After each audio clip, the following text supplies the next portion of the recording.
Thank you for joining us for a brand new episode of D&D Aetherseed Cycle of Stars. Well, I've already said D&D are a life play game set in my own homebrew world in a modern era of industrialized might and magic, and where you can find cantrips in the pharmacy.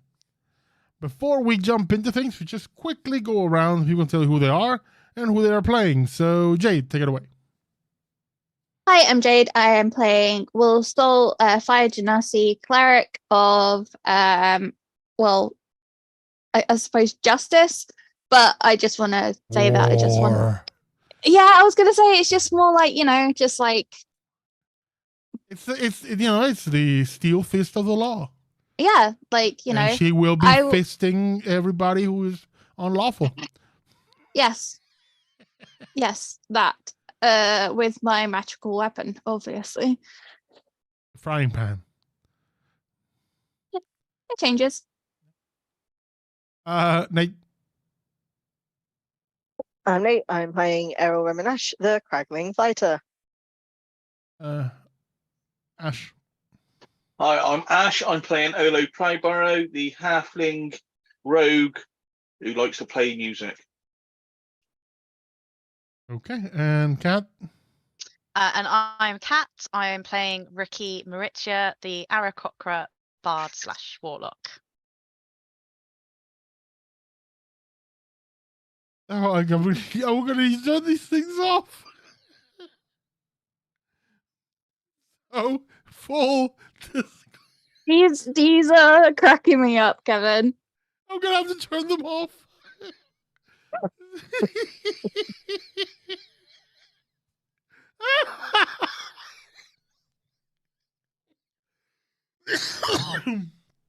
And so, for full disclosure, I had turned on the Zoom closed caption so I could get the transcription for later for YouTube. But these translate, as always, it's doing things horribly wrong. So I'm just gonna hide him for us because just no.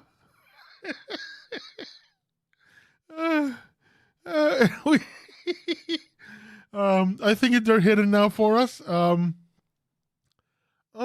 god, that was so good.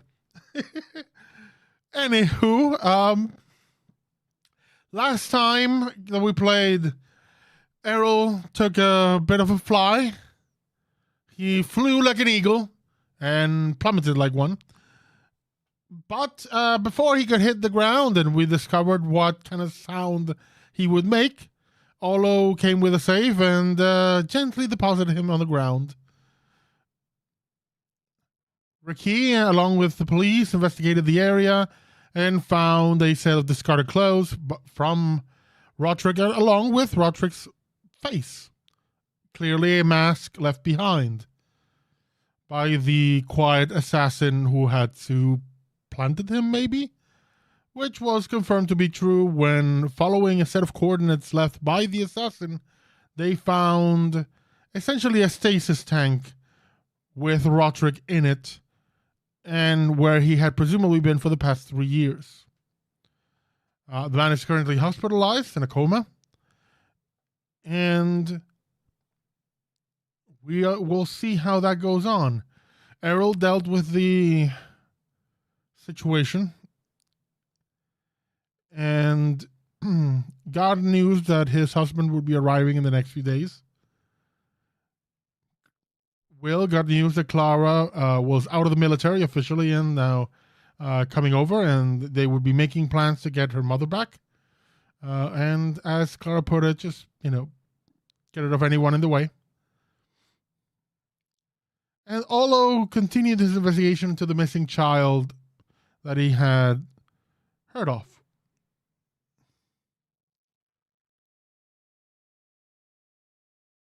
And found that he could travel to 2 different versions of Cardis. One for seemingly giant people and another one for more primordial or extraplanar ones. Because as I mentioned, Cardis goes big on things, including tourism. It's not just people of other countries, but other realities. They can come here and check things out. But in a moment of perhaps pure wisdom, Olo looked at it and said, nope, and decided to return once he had gathered the rest of the group. We're going to begin our game the next day, as I think we left things with Errol spending the afternoon in the temple, perhaps seeking comfort. Though, if he received that or not, that's up to him to decide. I'm going to pick up the next day, the next morning, and we'll assume you all do your usual things, which usually means Will delivering coffee to everybody, and Errol going on a long run, and of course, RaQui leaving him behind when she drives everyone to work. That's how it usually goes, right? I only left him behind once. I'm assuming that's standard. But I'm going to assume you do all your usual morning things. I leave it to you to decide what you wish to do. For the record, both Clara and Corin will be arriving the next day. They will coincidentally arrive on the same day. Who knew? Mhm. Oh, a little bit of housekeeping. I think at this point, the great gala for the fundraiser for the Olo Proudburrow Foundation has passed. I think it was the day before. In the news, it shows that millions of crests, which is the currency in Cardis, were raised. New programs, new close collaborations with the authorities and the Seekers Guild to prevent more children from being taken from their parents. And it's very much on the news. Everybody was there. I will allow any who wish to do so to make a perception check.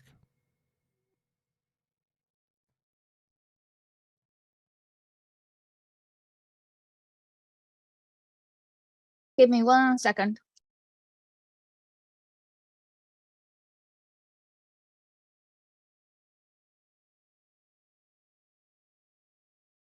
$16, not a lot. Anyone over 15? According to my dice, I barely even noticed the news. So Okay. I think all you've been, there have been distractions, and also I think you're still mulling over the words of tea leaves. So perhaps you're not that keen on it anymore. Anyone else over 15? I got 24. Awesome. Those of you over 15 notice that among the assembled crowd, mingling and schmoozing, without any sense of shame whatsoever, is tea leaves. Passing straight by Olo's parents, just passing behind them while drinking from a flute of champagne. Looking dashing, but no shame whatsoever. With a 24, Will, Mhm. you notice a glance shared between him and quote unquote Olo's dad. Like Olo's dad saw him, and there is a moment where they locked eyes, but then he, along with his wife, were moved, to a different place to continue greeting the guests. When they looked eyes, was it like a "I'll see you later" look eyes, or was Make it an a insight check with advantage because you rolled so high.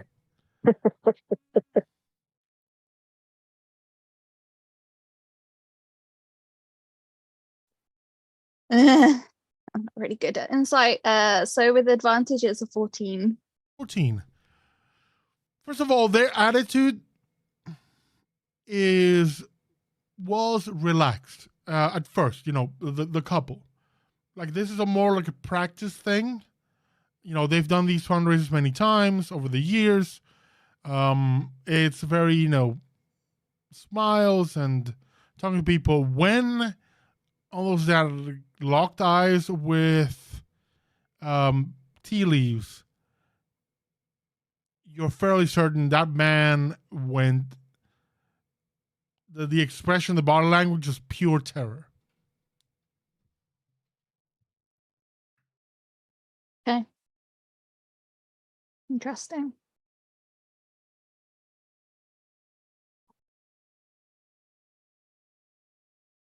So, what do you all do?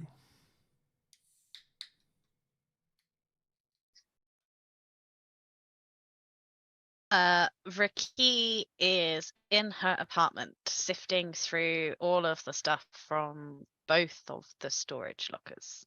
Okay. You still have the claws, which are clearly a weapon. Make an Arcana check.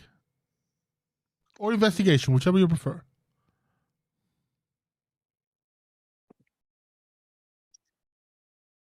22. You're looking at these, and when you're trying, you try them on, like put them on for a moment. You feel something when you put them on, and you realize these are a genuine old school magic item. As someone from the modern era, you know that people that don't just use these anymore. Simply kind of passe to use magic weapons, magic daggers, and such on, or, you know, have magical items when you could just take it, you know, to an artificer and they can convert it into a module that can, you know, you can replicate endlessly and just turn it off and on when you need it. It's considered archaic. Particularly because in the olden days, people could only, quote unquote, you know that the term is attune to like 3 things at the time, and that's no longer a restriction with modules. Also, you know that there's usually in the foundation, there's usually a bounty for bringing in magical items. Like, they'll take it, turn it into a module. You get a module and also like a finder's fee. Depending on the, let's call it, scale of power of the thing. But it is a magical item. If you wear it for a bit, if you want to use it, I'll tell you what it does, but it's up to you. In terms of the, anything you want to say? No, I won't put them on because otherwise I'm gonna like start tearing up pages and stuff. They are fairly sharp though. Like, the claws are really sharp. But they're not for your hands, they're more for your talons. Okay. Click, They're very, very, very sharp. They're kind of quite literal stiletto heels for our Kokra. Grandpa was into stuff. Like stiletto, like the dagger. I'm not putting them on. It's fine. Not right now, anyway. Make an investigation check for going over the paperwork. Because you found a box. It has like a bundle of different journals. Make an investigation check.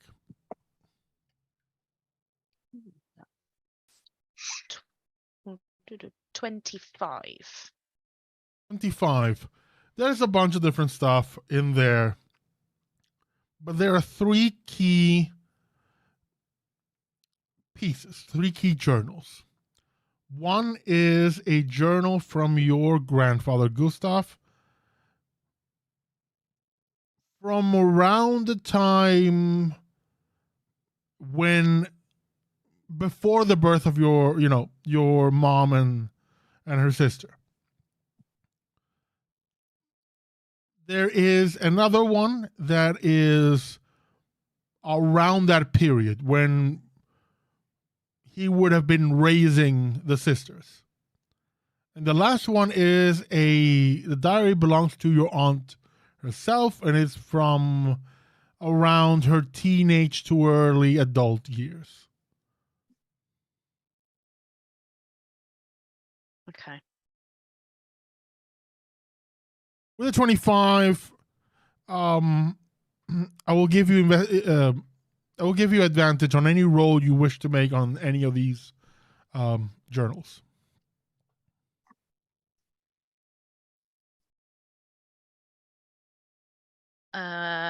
Pick one. I'm gonna go for my aunt's journal. Okay, since you're just gonna be reading it, I would say insight for this one. So you can, because you'll be reading and you'll get it. You'll have it already. Yeah. So it's more to maybe get a vibe out of it.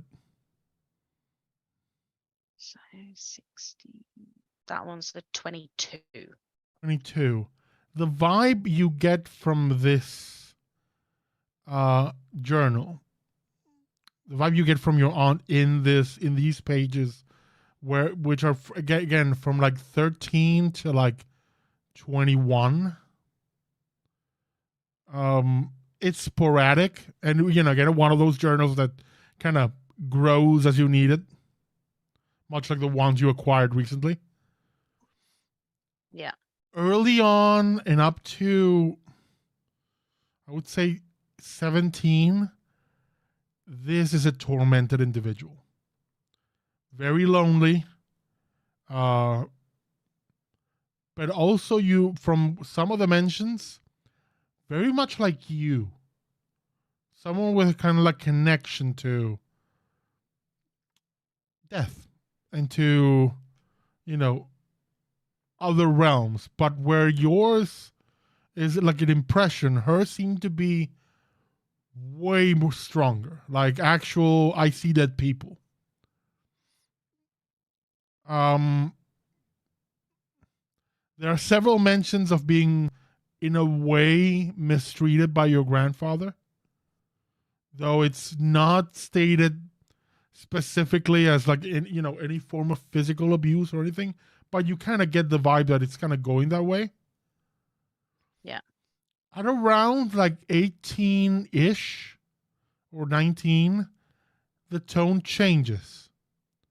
And it's hopeful and it's happy.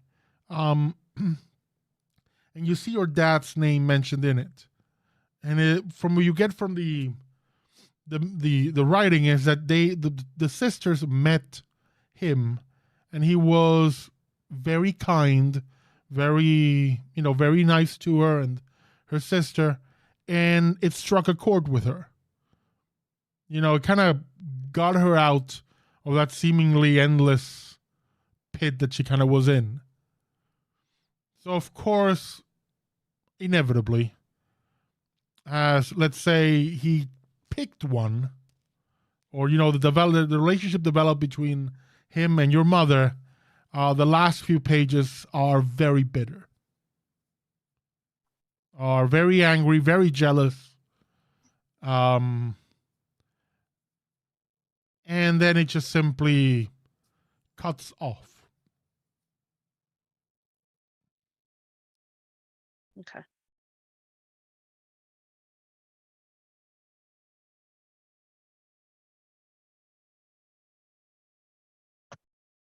There's almost like a hint of possessiveness near the end particularly towards your father. Like the idea that she felt he should have been his, and that sort of thing. Yeah.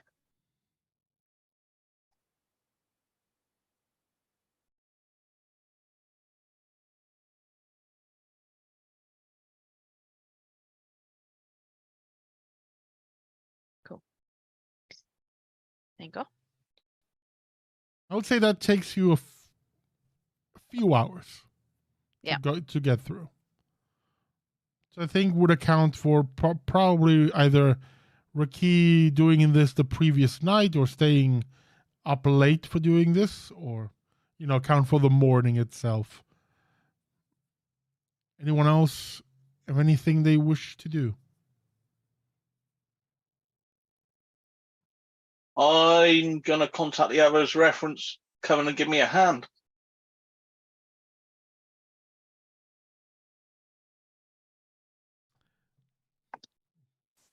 Or just In the send them all a morning message. or- Everyone.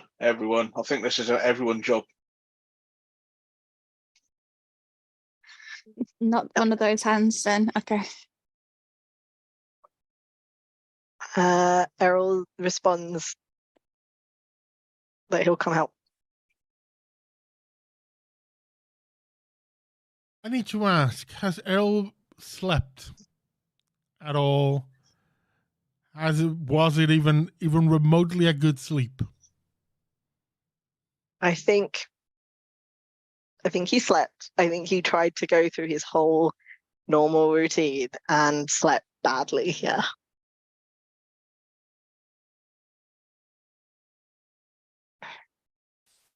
So you all gather.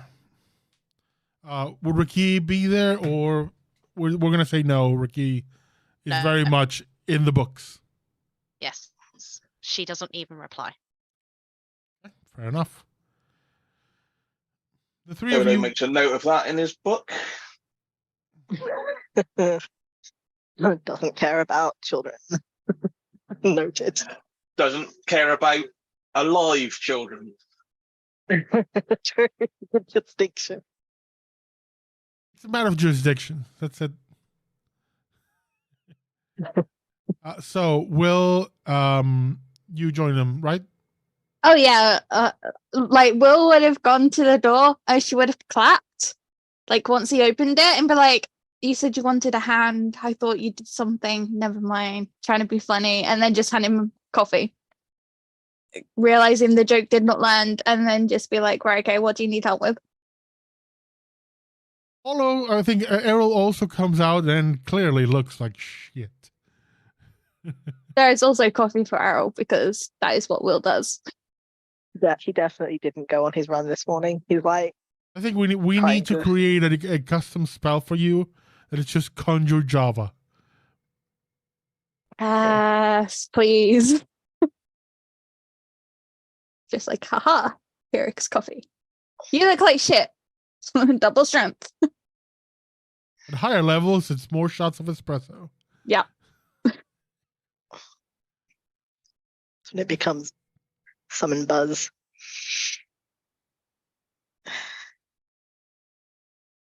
Yep, rough night, but that's work to do, right? Yeah, I've got this pass. I use it at a bus stop. There's giants. And I mean big giants, not your size giants, bigger than you giants. And that's where the kid is, I think. How did the kid get there? I assume he had a pass. Does everybody have one of these passes that can do that? And I'd assume that they wouldn't give them to children for this reason. I don't know. I'm new to this place. It's been an Okay. experience already. I'll look it up. Get an investigation check. I'll look it up. Oh, let me see my character sheet. Oh, I don't need to. That was a natural 20. That won't bite me in the butt later. The passes for what are essentially referred to as Cardis G and Cardis P, parallel versions of the city.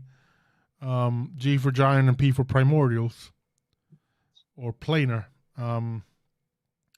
Those passes are possible to, usually they're granted to tourists when they give particular, package, travel package or just tourism package. They are usually given to the parents, but with parental consent, it's also given to their children if needed.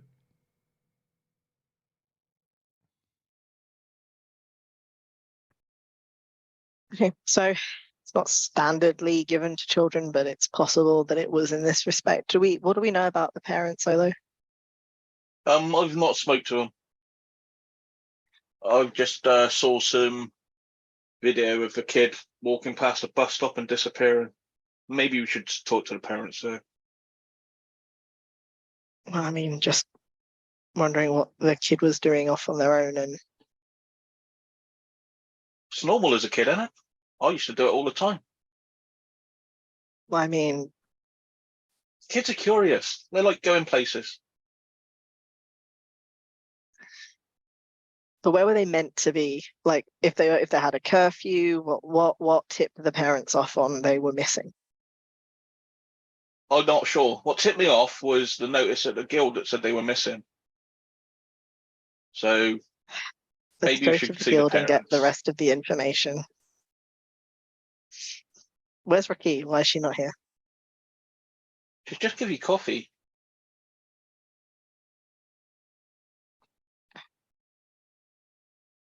I can ask RaQui. I'll pop round. Take her some coffee. There's a knock it's- on your door, Ricky.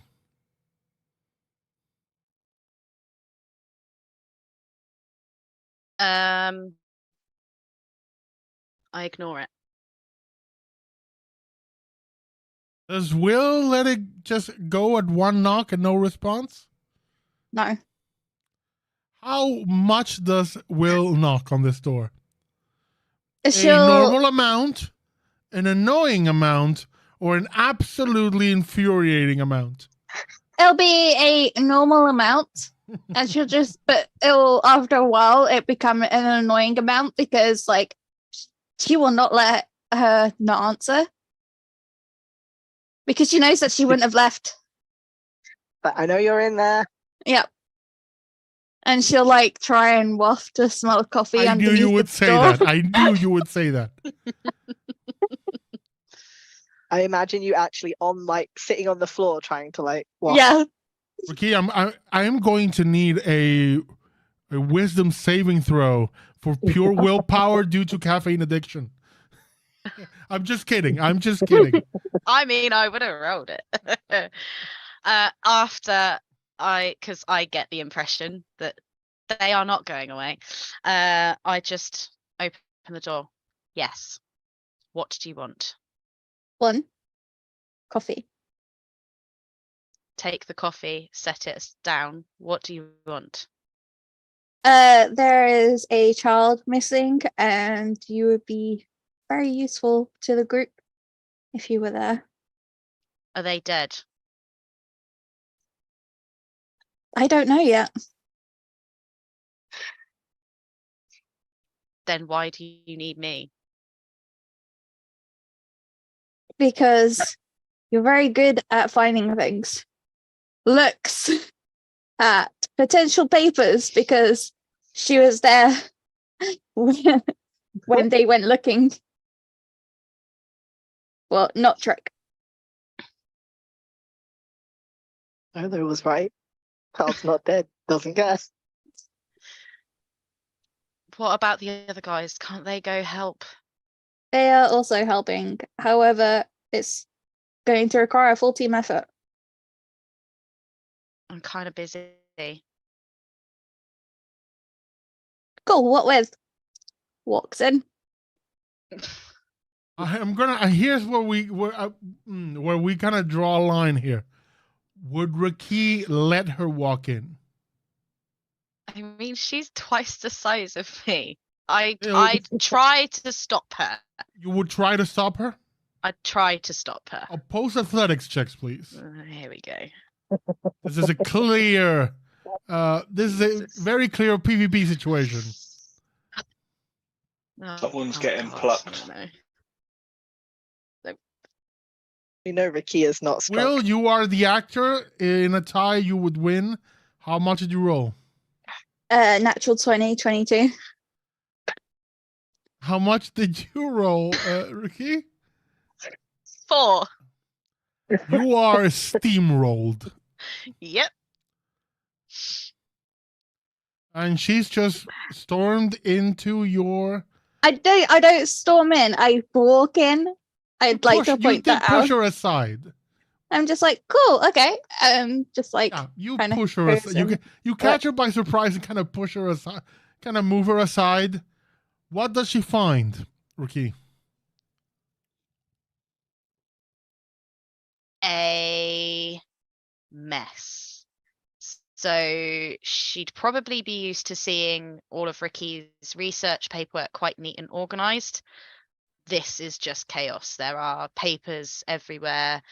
The journals would be open, and there's just stuff strewn, notes scribbled randomly on pieces of paper. It's just, there's no organization to this at all.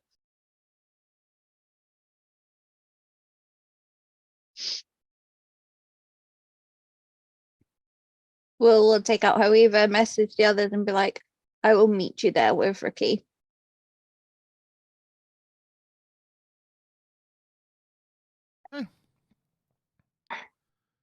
Okay.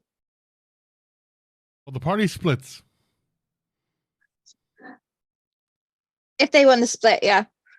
But I'm gonna stay here because this is not RaQui. I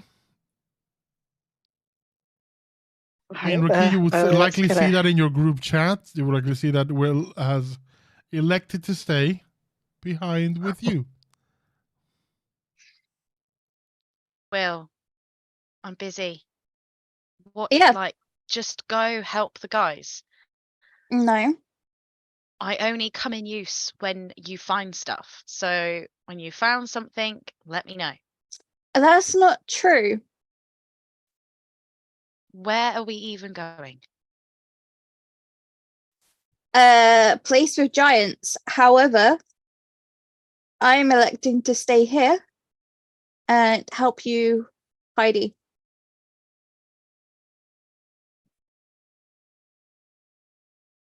Do not touch anything. She doesn't touch anything. She just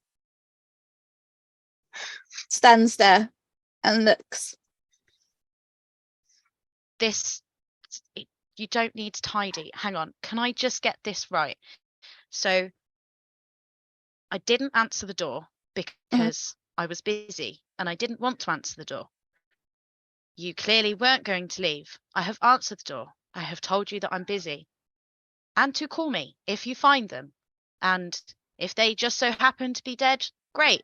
I can come and do the autopsy. I can tell you how they died. Not a problem.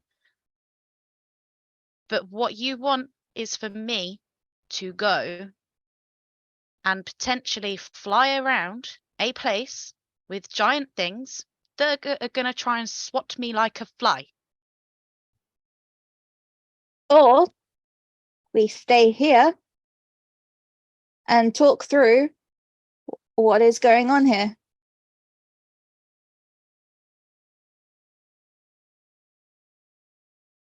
That wasn't one of the options.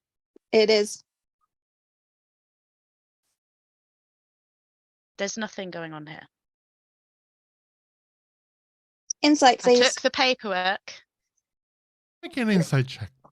Sure. I won't even make you roll deception, RaQui. I think you're being incredibly blunt in this situation. That was fucking awful. Do we have any points? None have been given. Actually, you know what? Can I currently have 2 inspiration. Can I use one of my inspiration to do a reroll? Go for it. That was absolutely appalling. I am not accepting a natural 1. Damn it. No, I'm not accepting that.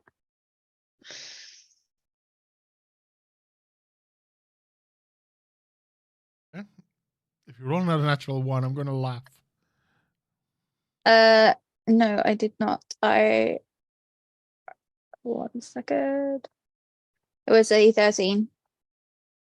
Okay. Since I told you not to roll anything, RaQui, what is your full state of mind at this very second?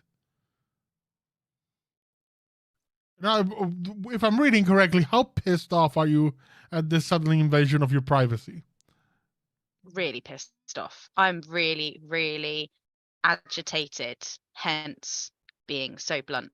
I just want her to go away. You get that fully on.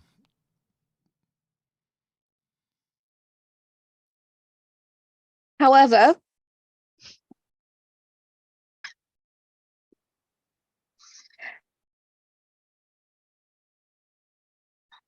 RaQui, and correct me if I'm wrong, used to be very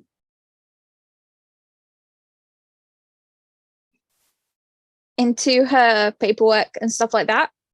And we have just dealt with the quiet. There was dossiers on us because I was there.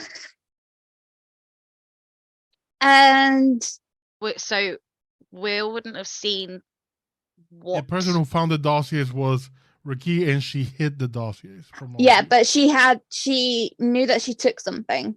You know, I did- took something. Yeah. And I mean, what's that with all the paper? well, yeah, exactly. And Will went and said, yeah, we didn't find anything when we were at the Seekers. So she knows that she found something that potentially could be important, because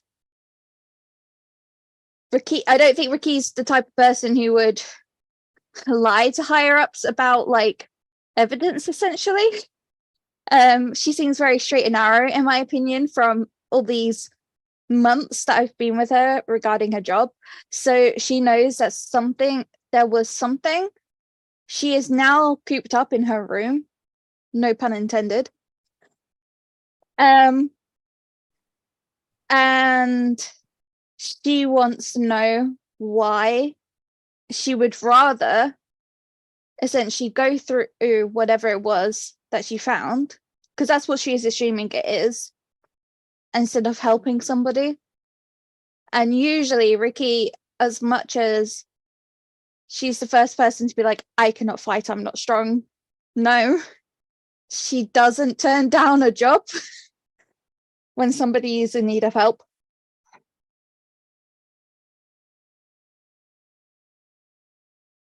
I'm going to guess that means that you are not backing down. No.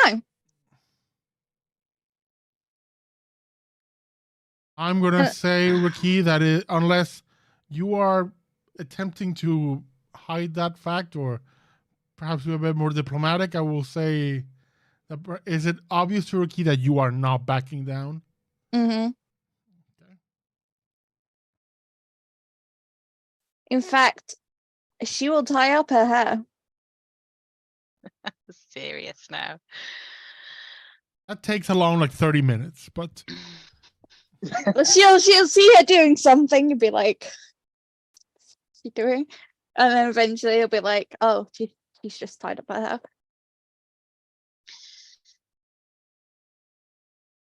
She takes off her jacket.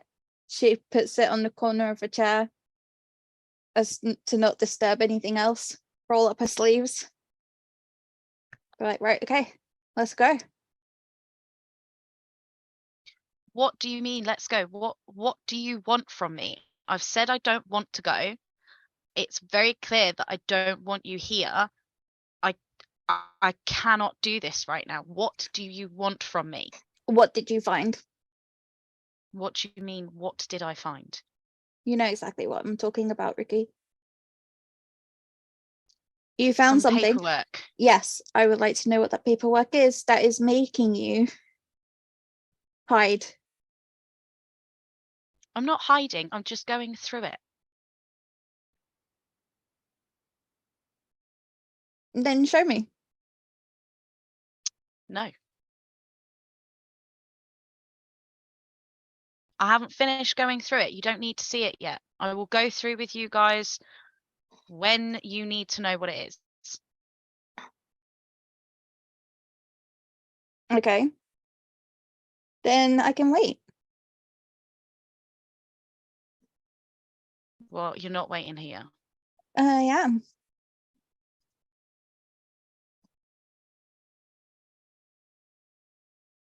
then I will just take all of my stuff and go somewhere else, and you can crack on and wait here. And I will follow you. Why? Why? Because you are not okay.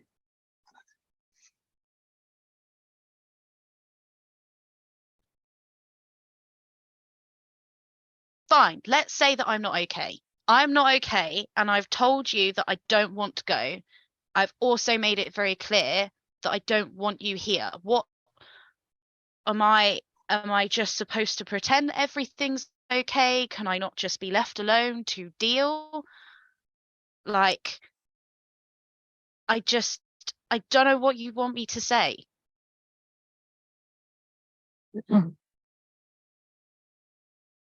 Well, you've just said that you are not okay, which is what I wanted, and Errol is not okay either. And I'm pretty sure you were, correct me if I'm wrong, you were not going to stop me if I did something to that tank.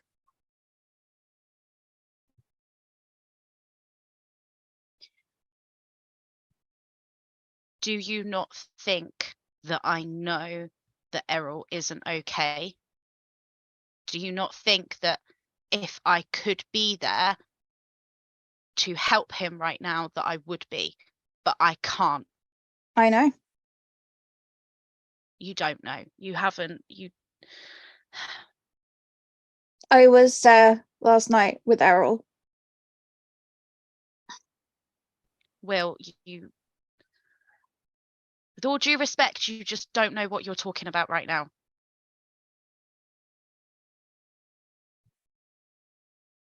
Then talk to me. Why? Because sometimes that helps.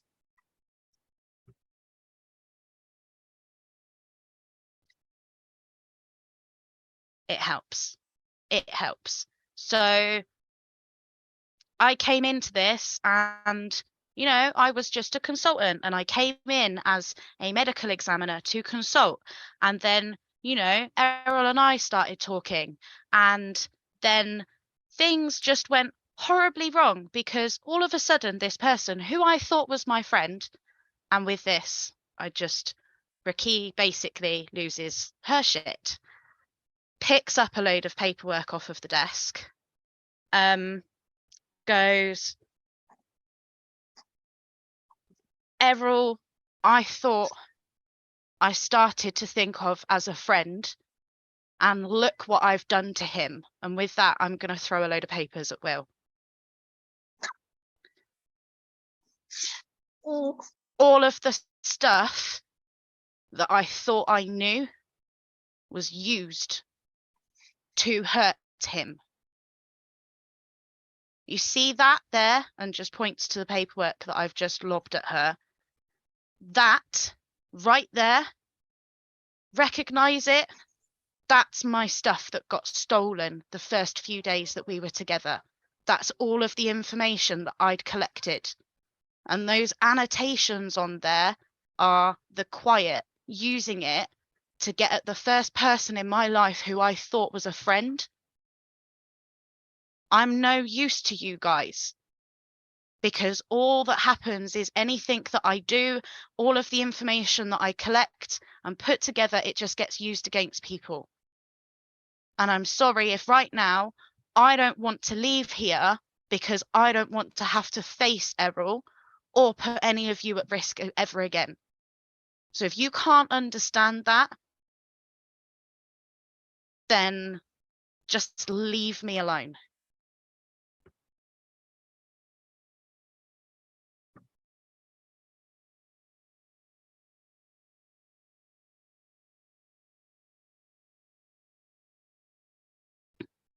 We'll wait for a moment. And then she will slowly go forward, judge RaQui's reaction, and then she will go to hug her. very tightly. She knows that it's probably the wrong thing to do. I'm going to ask this, RaQui. Is it the wrong thing to do at this moment?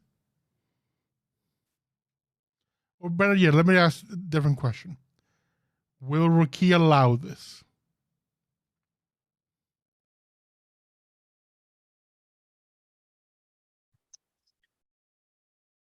I don't.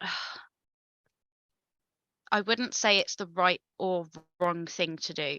I think right now, RaQui doesn't know what she needs, and she's gonna back away. I imagine that Will's just gonna follow, and she will kind of just accept her fate. It won't be reciprocated. She will just stand there and take it. I want to ask you a question because I think RaQui is fairly keyed off at this moment.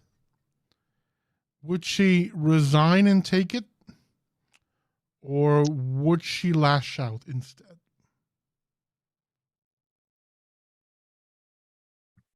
I just want to say, if that is the case, that option is available to us. We're all, we all know this. I think we have all consent that if PvP needs to happen for the resolution of a situation, that is possible to happen. Also, if Will notices RaQui is very much like about to lash out, she knows not to hug her. That's just her first reaction, is to comfort them that way. So, but from working with other people, she knows that's not the right way for everyone. So if she notices some signs that that's not what she wants, she won't, because she's dealt with like addicts and stuff before. So she kind of Okay, so if that that brain, if have that brain on. if that's the way that Will's gonna play it, then I would say the initial reaction from RaQui is always going to be "Don't touch me." Yeah. Because that's how she always is. Mhm. Like, I don't think it's necessarily in her nature to lash out, but it's definitely in her nature to be like, just don't touch me. Fair enough. I think Will, you approach, and in whatever whatever way RaQui chooses to do it, either arms. Walking. How would RaQui say it? Would simply stay away from me, or would it be more physical than verbal? I think it would only be physical rather than verbal. She would take a step back. What you'd notice is that her wings would furl around her to almost create a barrier between her and Will. Okay. I would say balls in your court, Will. And so Will, if that's the case, then Will not hug her. She'll just be like, okay. And we can make sure that they don't use your information against your friend.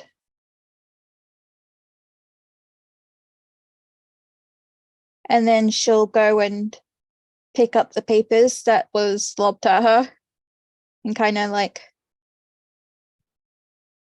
I don't know how, like make it so that it's a nice, stack them, basically. Yeah.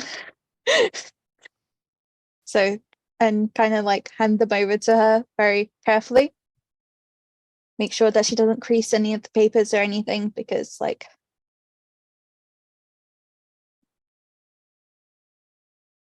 I'd take them back. Just set them back on the desk.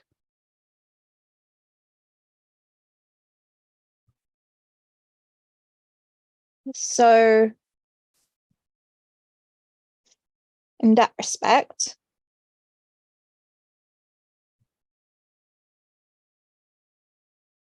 what do we need to change about our approach to them, or your approach to them?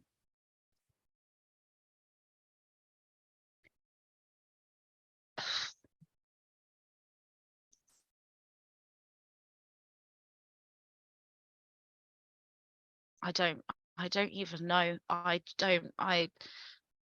been up looking through the stuff from my family's storage locker and this stuff, and I just don't know.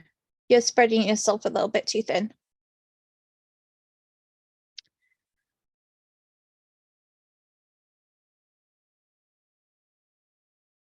I just need to go through it all again and figure out where I went wrong, and I need to put all of this information back together. But I need to do it, and I need you to understand that I have to do this. I don't want anybody else knowing I have to deal with this right now, and I don't know how to deal with it, but I know that I need to. And I can't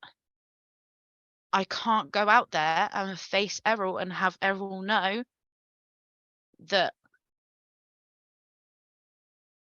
they used my notes to hurt him. I can't do it, Will. And one, he won't know. Not unless you're ready to, and then you can tell him that, if that's what you feel. But two, you don't have to go out there.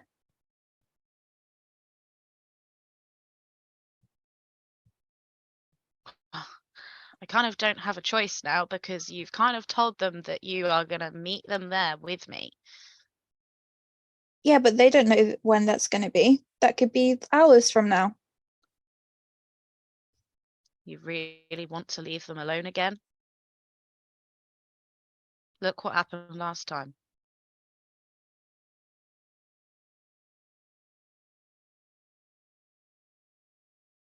Yeah, but look what we can do instead.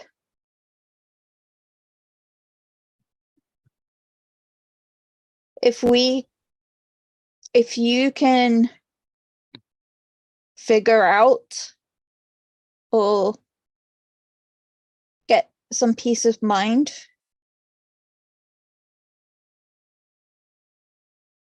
then I would like to help with that, whether that's I stay here or I come back later.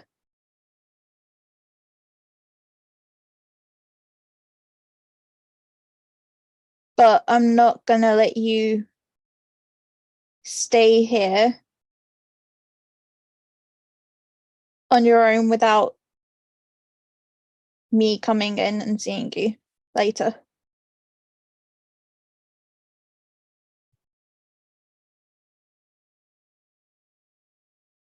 You're really not going to let this go, are you? No. Do you know who you're talking to?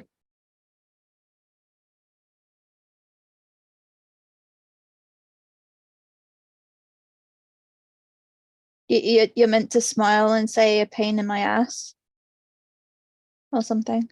I mean, I might have some more choice words to describe you, but I don't necessarily think you want to hear them. Oh no, let it out. That's fine. I'm sure I've probably been called worse. Make a great cup of coffee, though. Thanks. You're not going to say anything to the guys? No.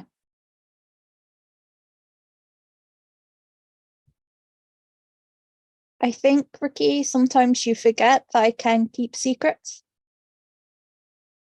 when I see things.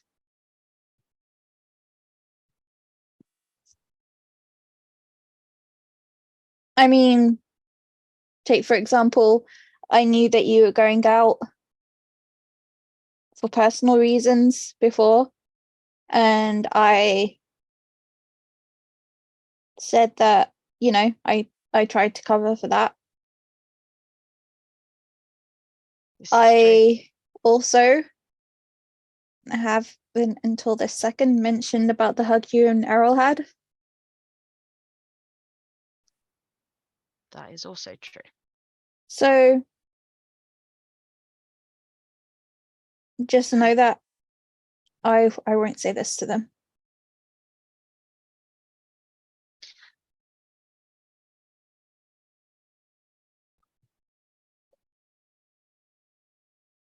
If I come, I'm not being used as fly swatting bait. No. And I don't want to be left alone with Errol. No. I'll stick to you like a bad smell.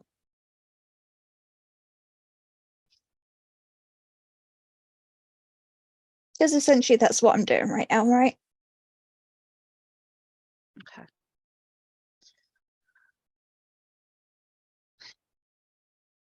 Fine. Can you literally just wait in the hallway, just Mhm. 5 seconds, and I will meet you out there? Yep, that's fine. And if I don't see you, I will see you later. I'm not going to force you to go. If you're not out there in about 5 minutes, then I'll see you later. I think it's going to be a bit suspicious if I don't go now. No, it's fine. It's fine. Just go wait in the hallway. Okay. You've already done it. It's fine. I just wait for her to go out of sight. Then bolt the door, lock it. That's No, fine. my funky new journal pen light thing. I just want to wait until she's out of sight to put all of that stuff together and then just shrink it down into its pen format and then just tuck it into my pocket. Grab my coffee and then very slowly go out to meet her. Meanwhile, Olo and Errol, you've been on the way to that bus stop. Anything happen? Anything is discussed along the way?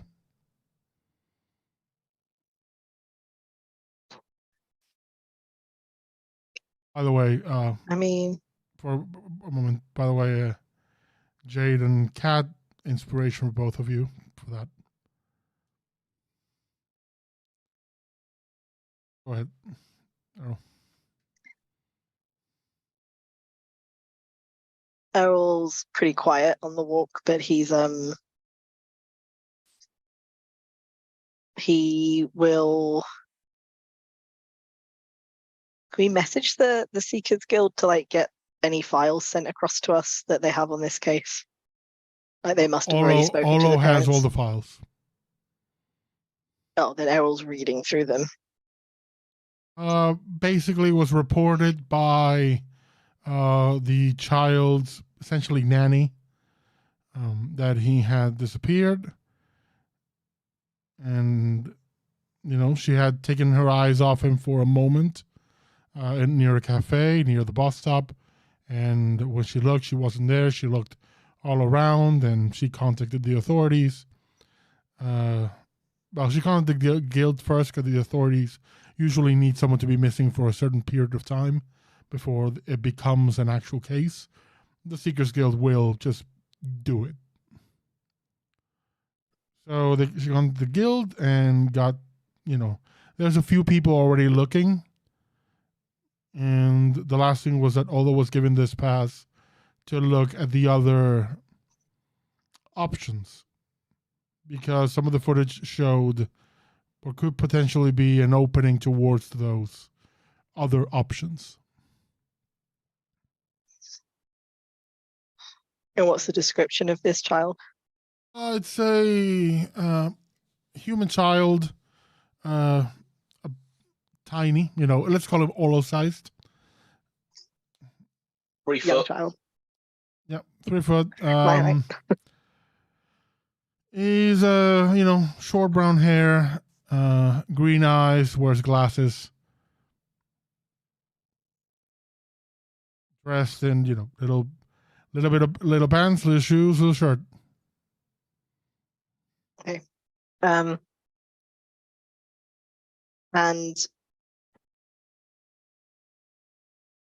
where were they? So he was with his nanny, and I assume that they were just on a day out or whatever, and they Mhm. were. She just You are okay. in the tourist district. Yep. Okay. So details about his parents might not be relevant, but it might be. Sure. The father is an elven man, mother human, so the child is half elven. His name is Serios, like Sirius, but without the U, so Sirius. And her name is Victoria. Their surname is Exet, so EXET. Very, very, very, very, very, very wealthy. If I've missed a very somewhere in there, very wealthy. On here, over here from Felinor, actually.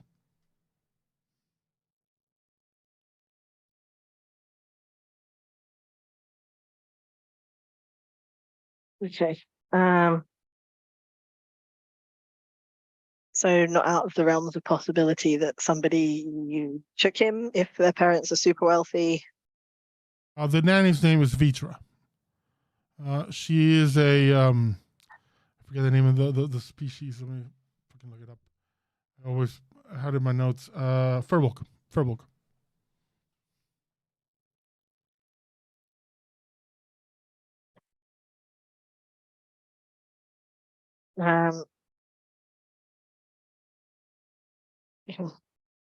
Okay.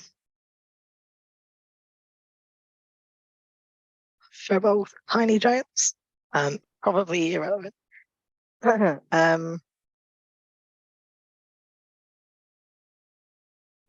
Not out of the realms of possibility that somebody took him. The kid's name is Lowen. Loan. Lowen. Lowen.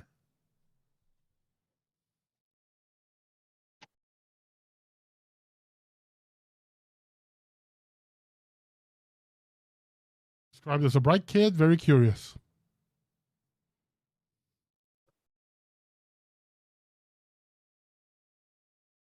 Okay. It might be worth checking out the place on the other side of this bus stop, Olo. Might be something we can track. Okay. Just need to wait for the others to turn up. I've only got the one pass. Okay. Do you wait for them there? Anything else you wish to do?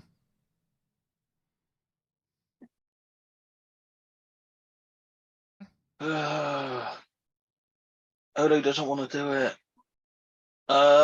He's gonna message Aldara. Oh.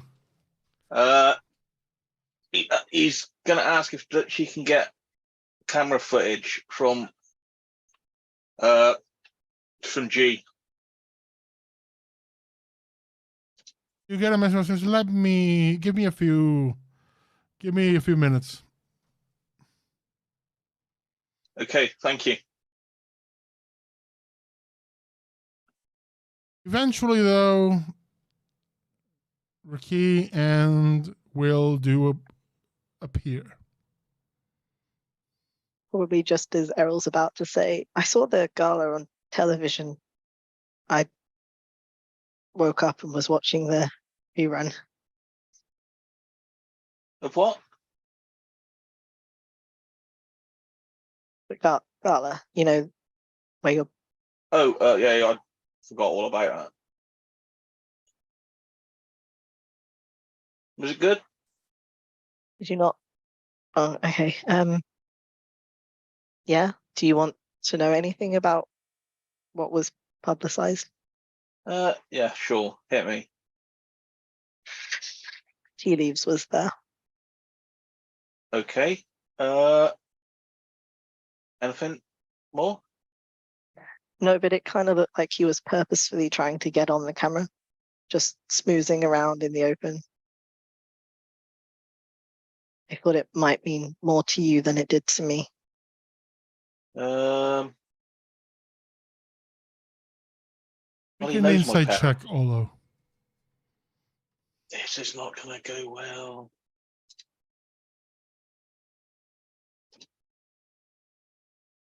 Seven. I mean, doesn't sound like something tea leaves would do, but I don't know. I don't know. I guess he just wanted some champagne. Yeah. He maybe, Okay, you I know, mean, I'm so not. you think, you know, after your conversation with him, maybe he's trying to find a way to help you contact your parents. Not sure. Oh, I guess I'll have to speak to him about it later. Yeah, okay. Well, that's the only thing I noted in my sleepy state. Did you get any sleep at all? Yeah, some. I like slept in this morning. Okay, cool. Uh, Yeah, I can see what I might be a bit difficult. yeah, all right. I mean, relatively speaking, I'm all right. Yeah, could be worse. You could have shattered into 1,000 pieces. Yep.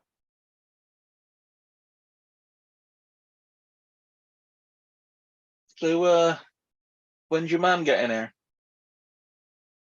Fly's here tomorrow, so I gotta wrap this. We have to find this kid today. Yeah, I've not got high hopes, but I'm hoping because We're finding this child. yeah, Clarify. yeah, because that's like that's scary in there. It's gonna be resourceful though. About this time, the other two arrive. And you get a message from Eldara saying, okay, got some footage from around the bus stop. Granted, I had to do a few conversions because, you might, realize that in those cameras, any one of us would show up fairly small. Footage gonna be blurry. But I also traced back, the feed to our, normal Cardis. And yes, there is footage of the kid disappearing there. But I rolled the tape back a bit, and the cafe that we're on was about a block away, and I don't think it was planned, but someone who I can see from the footage, his dad was walking around the same area and went purposely into the other place, and the kids just saw him and ran after him, leaving the nanny behind. Okay. I saw them go from the other side's bus stop. They got on a bus. I've tracked it. I'm still tracking it, but I have a preliminary address. There's a building, though I have not seen anything of them coming out. I'm still combing through. What's the building? She gives you the address, and so it basically tells you how to get there with the public transport on the other side. Okay. Thank you. Thank you. Okay. Not awkward at all. Nope. Nope. Thank you. Yeah, who knows what she may be thinking on her end.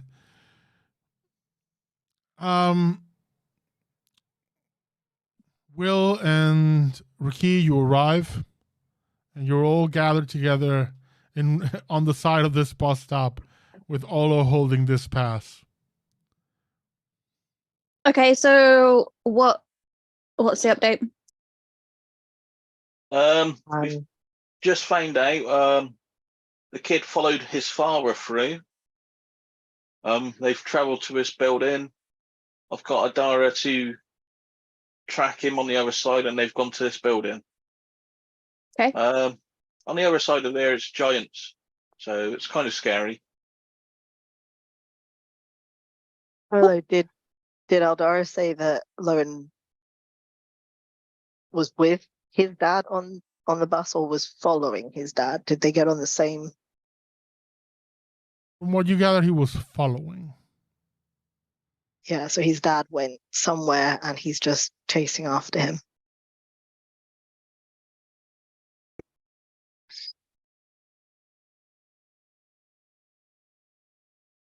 Okay, so do we go through this then? Yeah, that I'll only lead so far as this building, so let's go check it out. Okay. Can I ask someone at the? Well, can I send a message through to? What is the receptionist lady's name that's always at the Seekers? Zother. Zotha. Can I ask her if she has the contact details for the parents? She responds, no, but I can get them for you. Yeah, that would be really helpful. We have a. Oh, they're out of towners, so it could be they're using different phones or different chips here, so I'll try to find out. The nanny might have a current contact for them in case of emergencies. We'll get back to you. Thank you. What do you do? Okay. So, we ready? Yep. Yeah, let's see if we can catch up to him or his dad, and if I get news back from Zotha, we can maybe contact his dad. You Okay. press the pass, Olo, and for you all, the perspective, there's a flash of light, and it's almost like the perspective shifts, and suddenly everything is towering over you. The bus stop that used to be, Errol could reach, the ceiling of it. Now you are, tiny compared to it. The scale you see people walking around, the scale of them is 8 to 10 meters tall. These are huge creatures. There are dragons flying overhead. Again, there's a cafe nearby. 2 gold dragons are having coffee.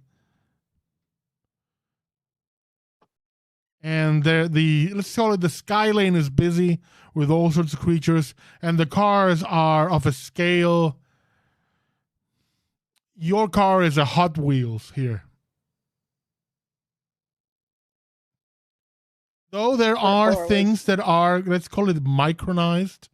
So there is a button for crossing the street that is at normal level, and it's a teensy tiny button versus the towering button that is for the people that of the size of this place.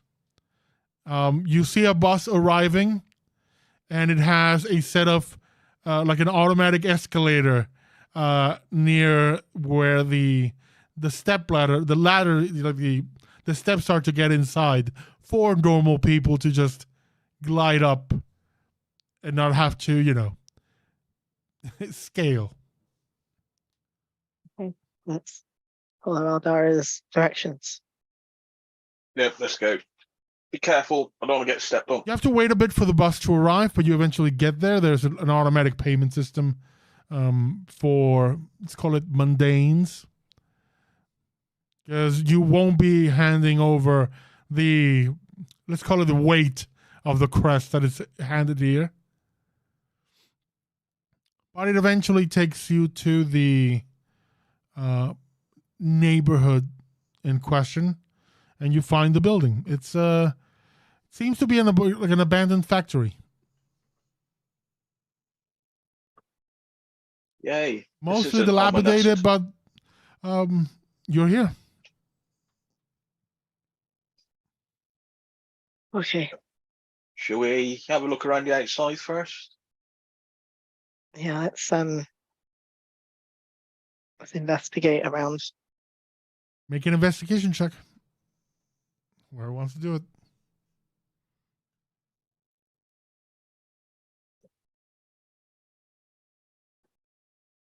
Yeah, I didn't think I was going to do very well.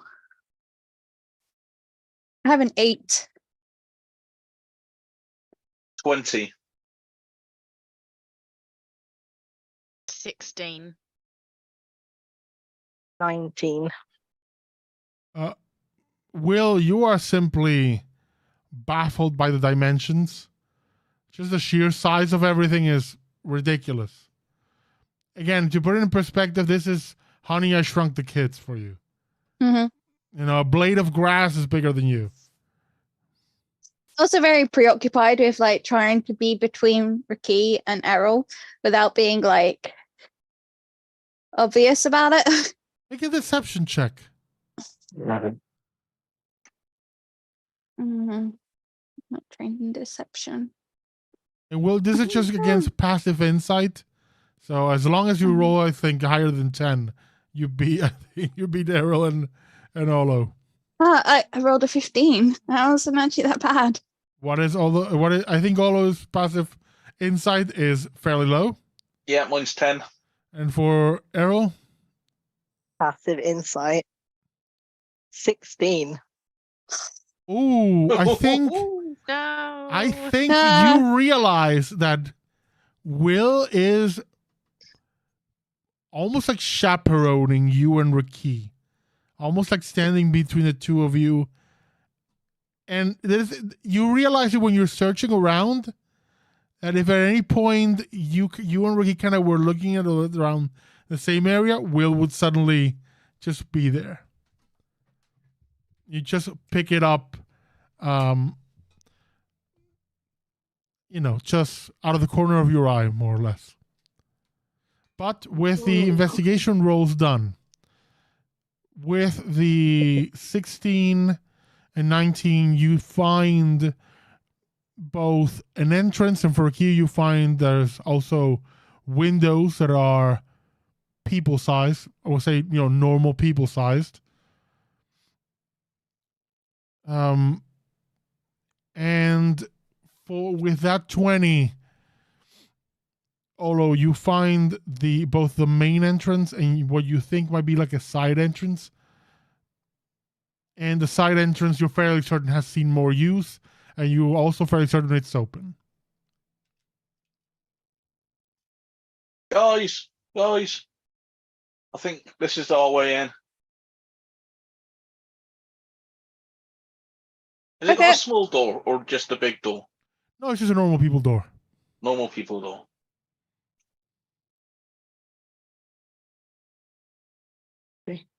All right then. Could I have?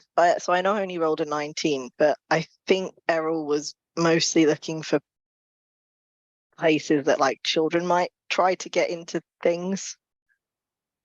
I don't think Would that have changed anything? You don't find anything.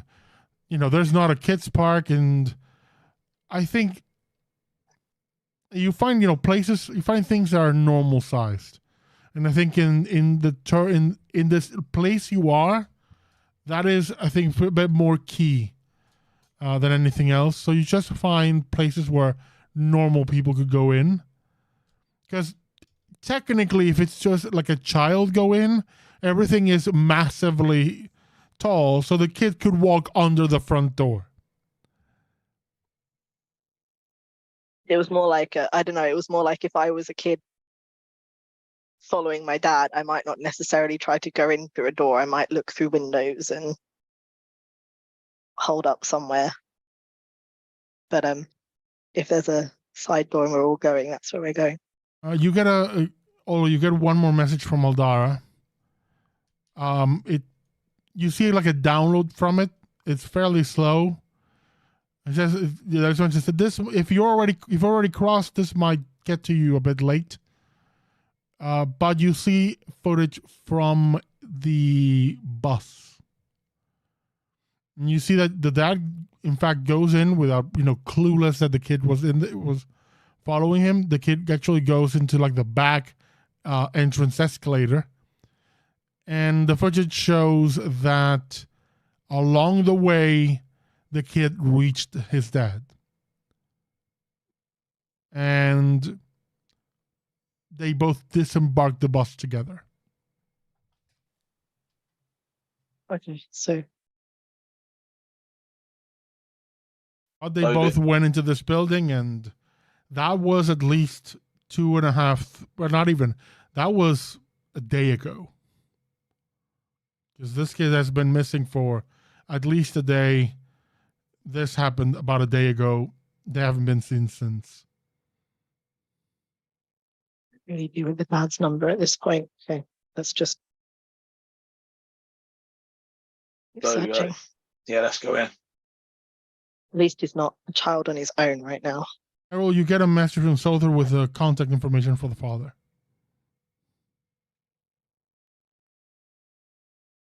Oh, great. Let's see if we call him. If they're still together and fine, then that's great. But give me a sec, and I'll walk a little way away. People can come with me. It's fine, but I just move away a bit. Mhm. Make a call to the dad's number, I guess. Yes. Hi there. Is that let me find their names again.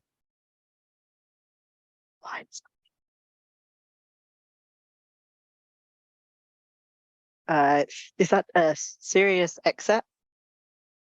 It's pronounced serious, but yes. Hi. I'm sorry. I'm one of the seekers. We've been tasked to find your son. He's reported missing, but I have Please don't evidence waste that he my may be time. I'm a with you. very busy man. Goodbye. And hangs up. You'd think someone would be more worried that their son has been reported missing.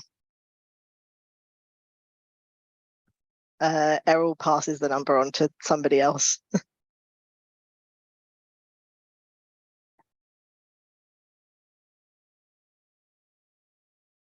He seemed very unconcerned that there were seekers looking for his son.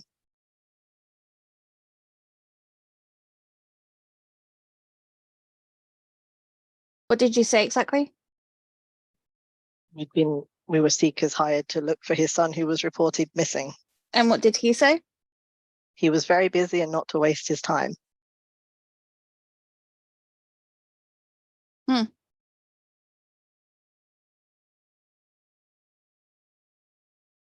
Did you pick up anything except for him saying that? Did he sound nervous at all? Can I roll an insight? I mean, I would tell you with a passive insight, Okay. no. No, he just seemed very dismissive, like he didn't care, but Well, we know he's in this building. Let's get eyes on. If the son's with his dad, we've done our job. Our job's to find the son. Mm-hmm. The dad's immaterial. You follow. Make another investigation check. Although I'm gonna give you advantage on this one. You rolled fairly high on the past investigation. 22.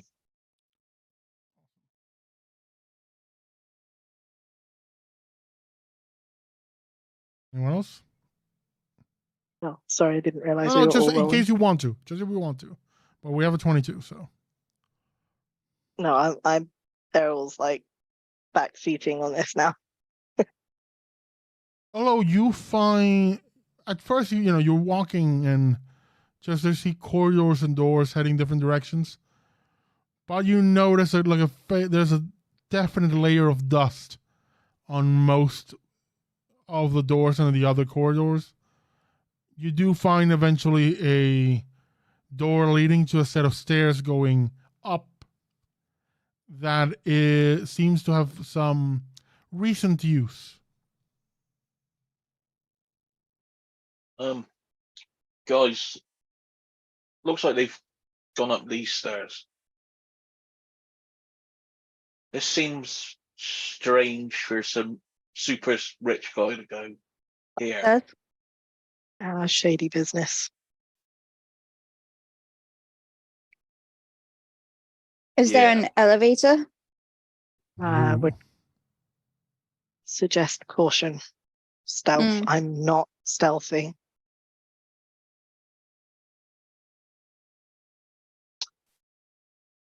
Yeah, let's get to the top of the stairs. Then we'll assess from there.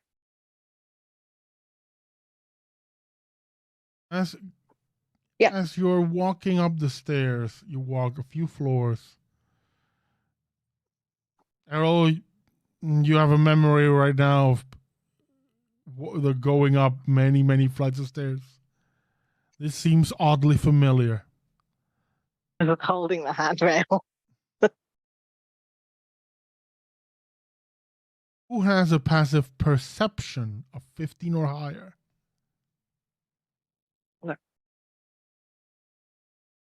19.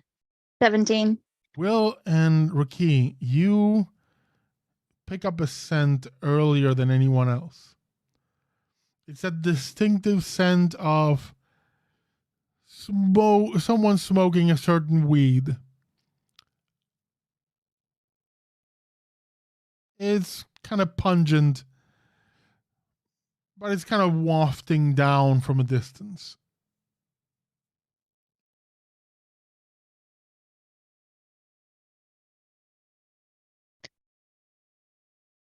Can anyone else smell that?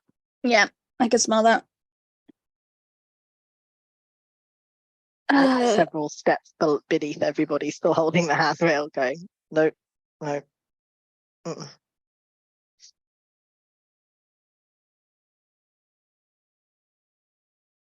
Somebody's smoking some stuff. Can we determine which floor it's potentially coming from?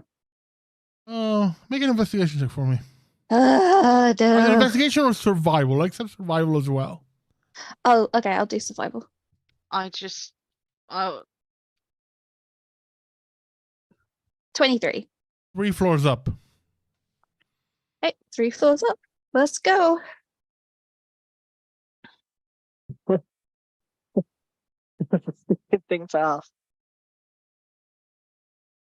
Does Errol recognize the smell? Have you been in this sort of I situation will before? ask you, in that blurry past of youthful indiscretions, we all know that Errol did some hard shit. Did Errol do something, quote unquote, as mild as just essentially pot? Trying to decide if he would have ramped up or Because from what I gather from our conversation, stupid kids is just that I go from think 0 to Errol went from 100. 0 to 100. Yeah, I feel like he would have just, because he wasn't even the one who got the stuff. Like, so I don't know. I would say you're Maybe somewhere familiar in the with this. haze. I would say Errol and his group never did this, but you're familiar with the smell. Okay. So This is just eventually, one of as you're those- climbing, you pick up the smell as well. It's less worrying though when it's not something as hard. It's like, okay, fine. Someone's just smoking some pot, whatever. Like, When you get to the 3rd floor, in fact, there is a long green-haired man, big bushy eyebrows, smoking and just dose of his fucking mind. He's wearing what would seem almost like a lab coat, except it is bright green with like purple lines all around it. And he's just sitting on a box, leaning against the wall, just smoking and just chilling the fuck out.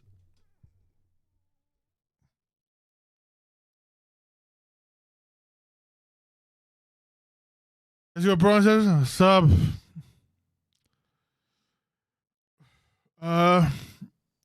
Welcome.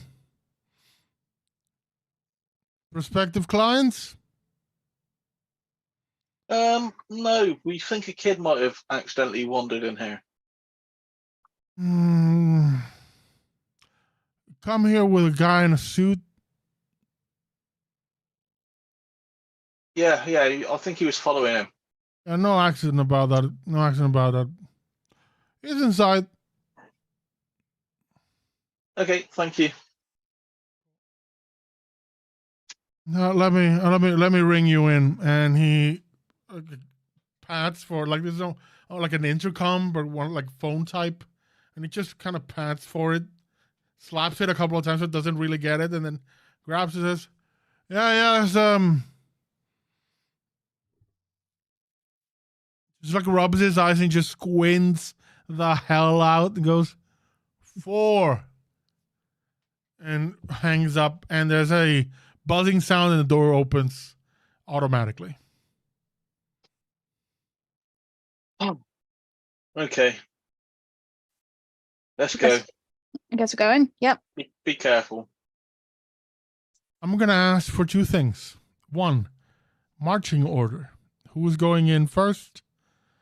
And so on. And are you walking casually in, or as someone had suggested, trying to be more stealthy? Through the door, it's just darkness. There's a bit of light from some sconces, almost like just lamps, but they're fairly dim and green.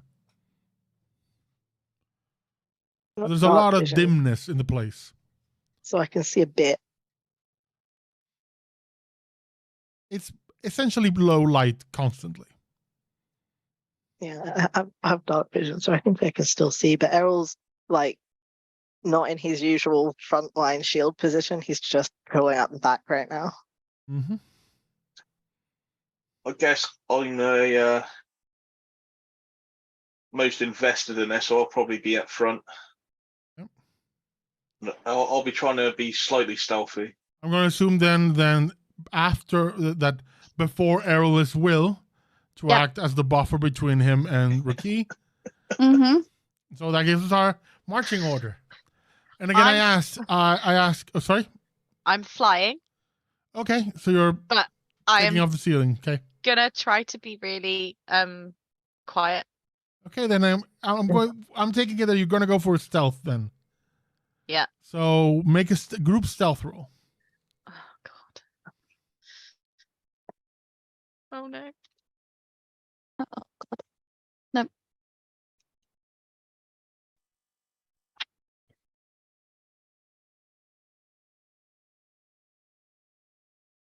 Okay, so RaQui.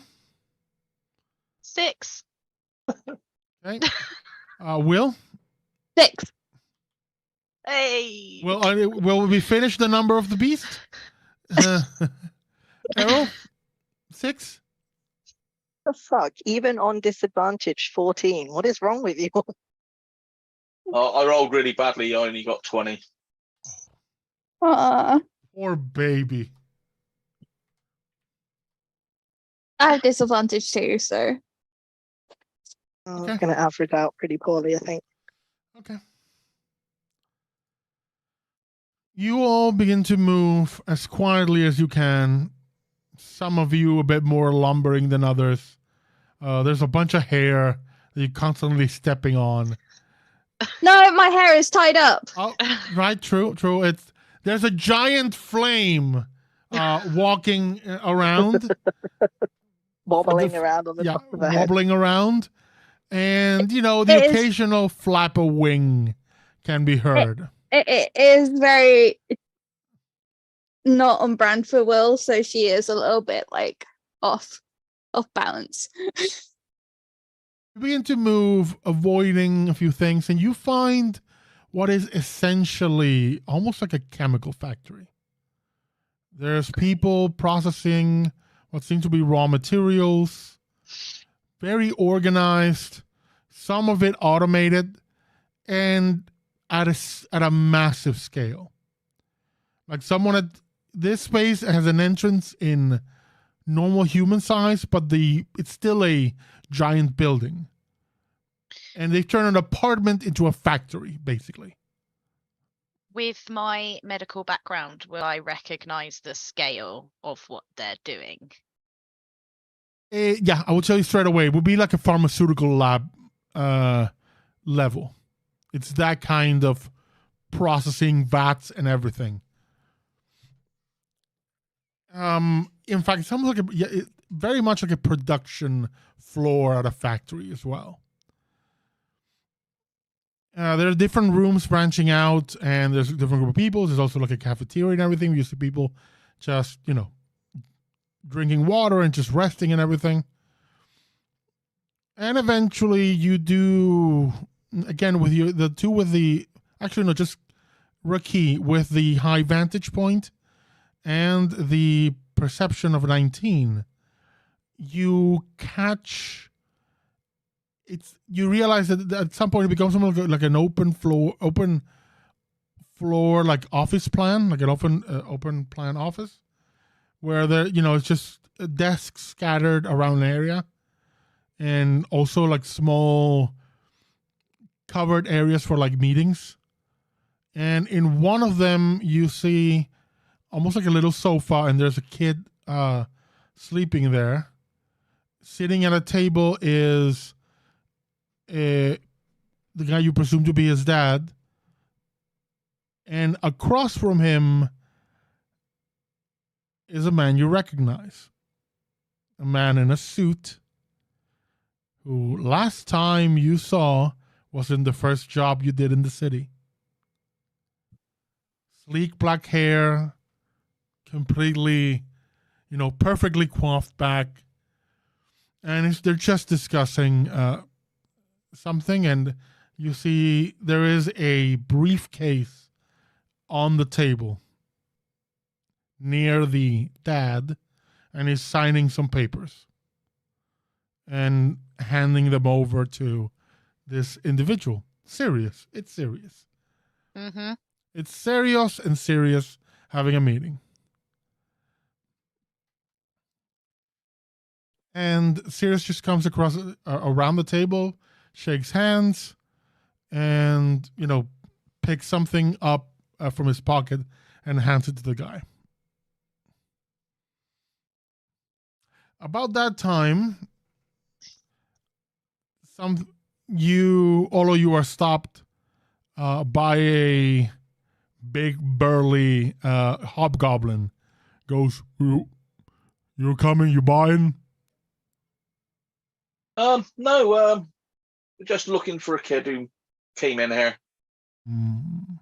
Just to check he's okay. We got told he was lost, but I think he's with his dad. Let me talk to the boss. Can I fly straight back down to Olo? Straight up land. Yep. Does the guy turn it to go and speak to the boss? Yeah, he goes to turn and begins to walk towards that almost like glass case meeting room. So I'm just gonna go to Olo. Olo, we need to go, and we need to go now. Why? What's up?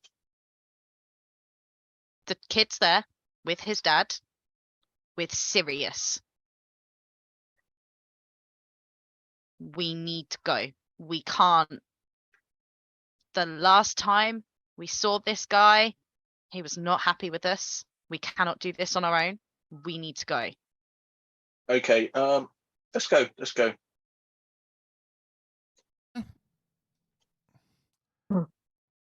You begin to leave, and I'm going to ask, are you booking it or trying to be subtle?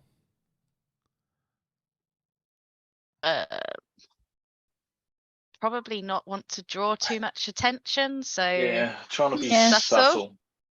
I'm going to need another stealth check from you all. Oh no. I'm gonna do this different. You can either roll stealth, or it'll be a group deception roll to make it seem like you're just being casual. My Deception vote's in Deception's deception. better. My vote's in group deception. Honestly, Mm-hmm. Okay, guys. I And could let's do do this. a we all group think? Is deception that a roll consensus? Yeah. to see if you can be subtle about this. Guys, I'm not trained in this either. Oh, yes. That's better. Yeah, Okay, okay, no, I don't. advantage. Mhm. Oh, Oh, watch. Will's going to let us down. Yeah, I did. On Will. No. Will, how much? 7. No. RaQui, I'm not trained in deception, guys. 26. yeah, but I have disadvantage in stealth and advantage in deception, so Errol, 21. That's pretty good. and Olo. Natural 20, 27. Yeah. I'm going to count that as a 37 for the average. We're so deceptive today. We're all liars. Except for me. I'm going to make a roll for the insight of the individuals here, the guards. There are guards here that you haven't seen Yeah. Oh, God. because they're hidden in the darkness and your passive perceptions didn't pick it up. So I'm giving you that warning already.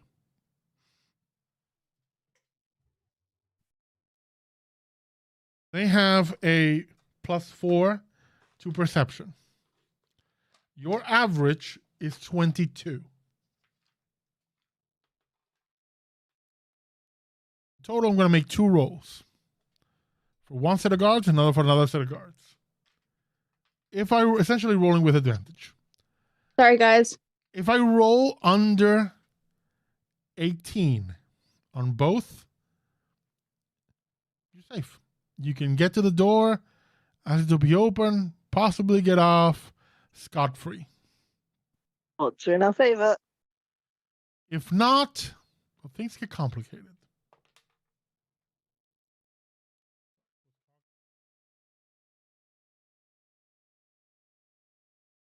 You begin your walk towards the door.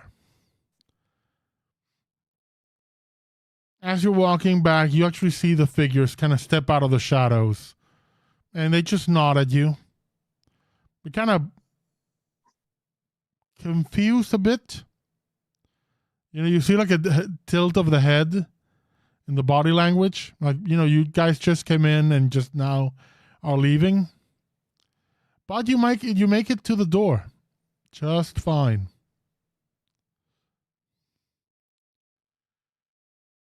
And you knock on it and it's opened for you.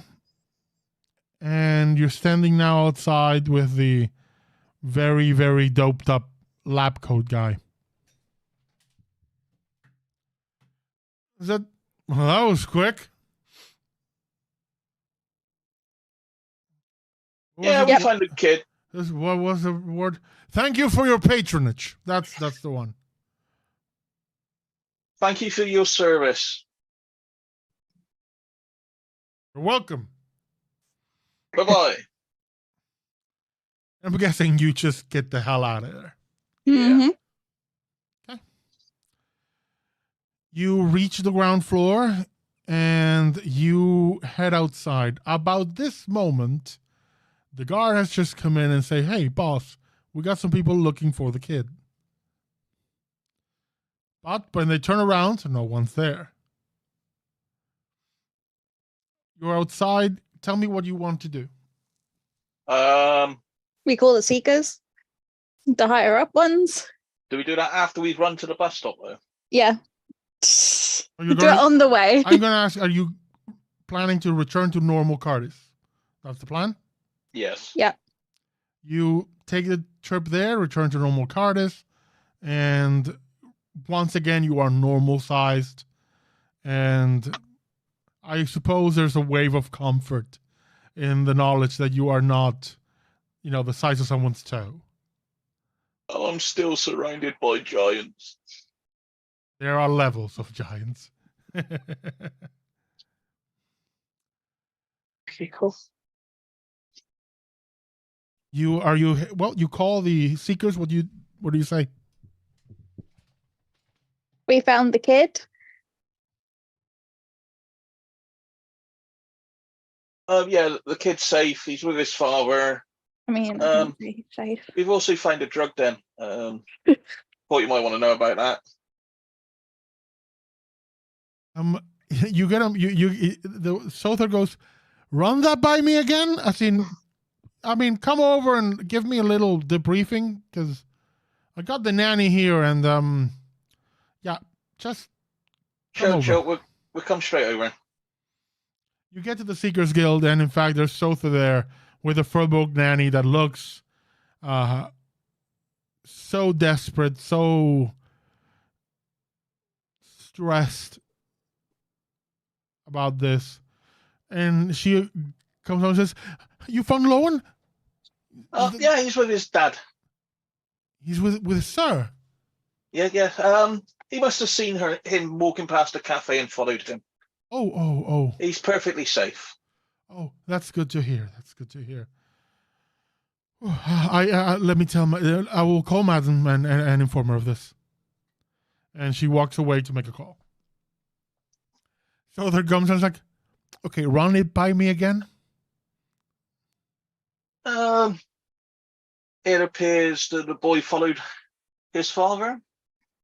Might not want to tell the nanny this, but the father went to a drug den and made a deal. Okay. I mean, with what was his name? Sirius? Mm-hmm. I'm going to ask you, did you all mention in your report for the first case the name of the, anything about Sirius? Or do you leave that out? RaQui would have mentioned anything. Yeah. Souther takes that as, okay, so you all, yeah. That name, you all mentioned it before. Someone you have history with? Mm-hmm. And the last time there was also kind of some business thing going on with the tourists that you were looking for. Yes. Not a nice guy, and would not necessarily describe it as a drug den, more as a massive drug pharmaceutical factory operation. Bad news is what I'd call it. Okay. I think It's in it's in the file that I was writing up, all the investigation we did before we joined the Seekers. Okay, so tell me, and she makes a call. Give me a sec. She gets a call. Sorry, and he goes, ticker. Sorry, yes. Okay. I'll let them know, and hangs up. Okay, so if you can get me any information you have about the guy, like how you ran into him the first time, what he was about, anything, I can help propagate that information in the guild. I'm gonna take her to the guild leader about maybe getting a meeting with the dad and trying to suss some things out. Do you have the address of this building? Yes. I give him all the directions we followed. I'll have some people on the other side take a look at this. Worth asking. Big factory, small factory? As in, our size, their size? What are we talking about? Probably their size. Okay. I mean, that's not unusual. Some people find it cheaper to get, what would be small apartments for, a studio apartment for someone that size and just turning it into something else. Not unheard of. It's a scam, but not unheard of. Okay, let me get this sorted. We'll just we'll clear the job and just offer. Let me just talk to the nanny, and it should clear the job for you all. Great work, wonderful work. And she goes to talk to the nanny. RaQui, you get a text message. It's from Souther, like sent on the fly, and it says, sending this just to you. Roderick woke up.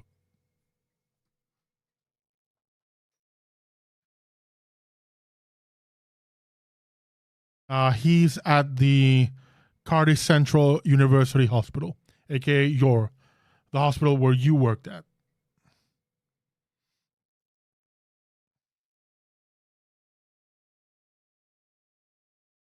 I don't say anything, and I'd slide my weaver back in my pocket.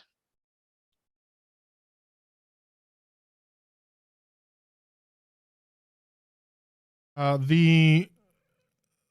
need you to make a dexterity saving throw, RaQui. Yeah.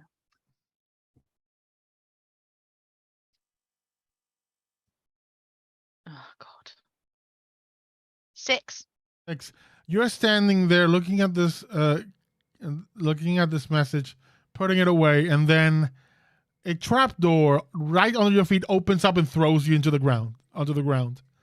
But- And a snake man appears, goes, "Oh, sorry about that. Can I try to reflexively like catch her so she doesn't fall on the floor?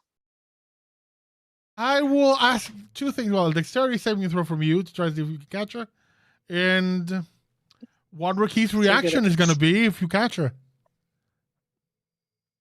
Well, put DC 15 for this.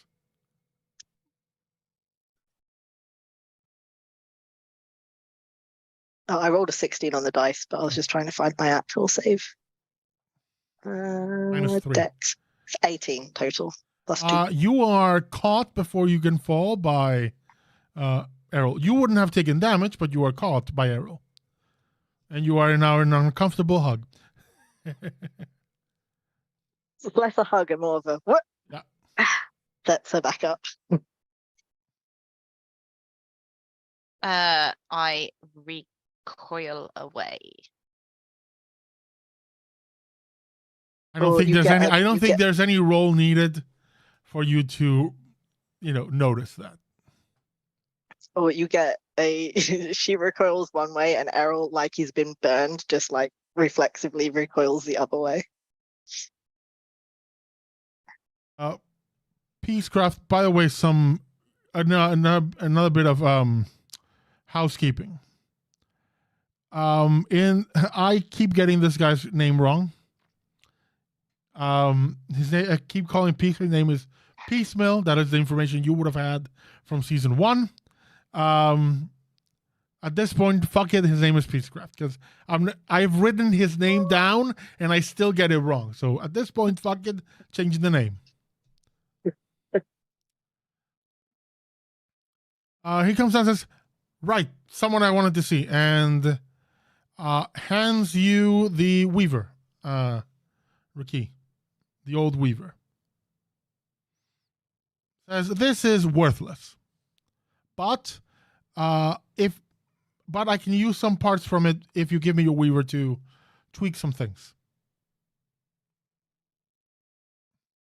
I have ideas."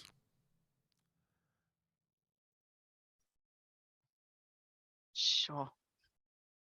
Oh, and the old module I've converted to modern standards and flings it your way. I catch it and reluctantly hand him my weaver once again.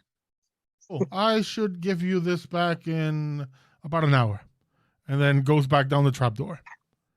Well, at least it's not a few days this time. What do you do?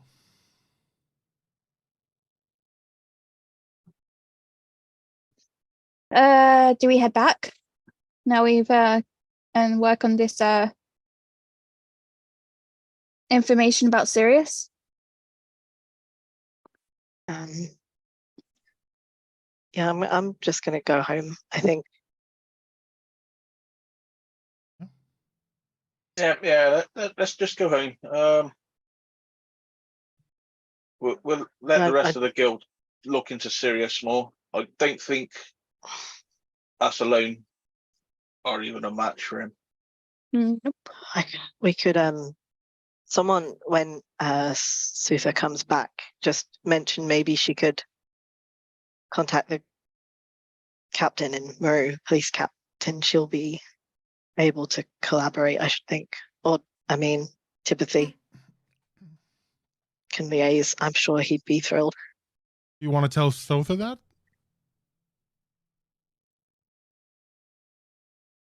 But it's Errol saying, like, if somebody wants to tell her when she comes back, because he's, like, pretty dead set now and, like, I need to, like, leave. Fair enough. Okay. You leave. Do the rest of you follow? Does RaQui follow? RaQui will hang back to pass that message on to Sotha. RaQui, you hang back. Based on this, and I will ask because it's been the theme of this, does Will hang back? Yep. Does Olo hang back, or is also like, I'm done, I'm out?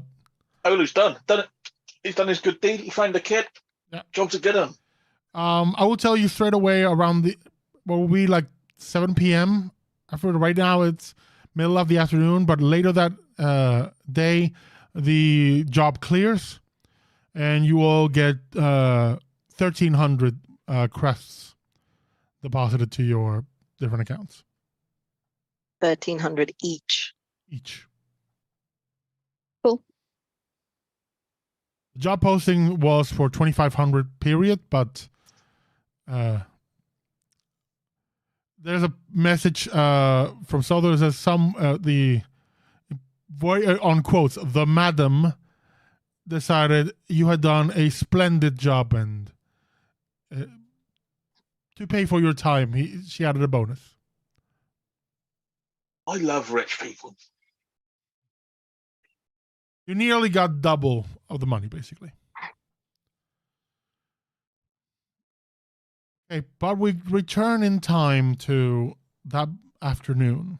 Souther finishes with the nanny and comes and meets you both, and she's looking at you, RaQui, and says, is there anything you wish to discuss? No, just thought it might be handy to give you a couple of people to contact. So all of the people who worked on the case relating to Sirius back in Maru, you've got the police captain, Timothy, and if you want any of the sort of medical reports or anything, you've got Volderies as well. Any one of those three will be able to provide any additional information that you might want from the original case where we came into contact with him. Okay, I'll pass that along, and I will let you know if we find anything. Super.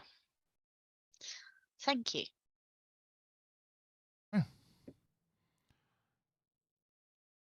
As you're leaving,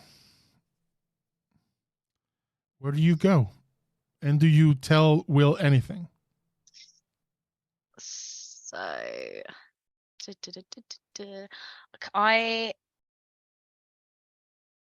I'm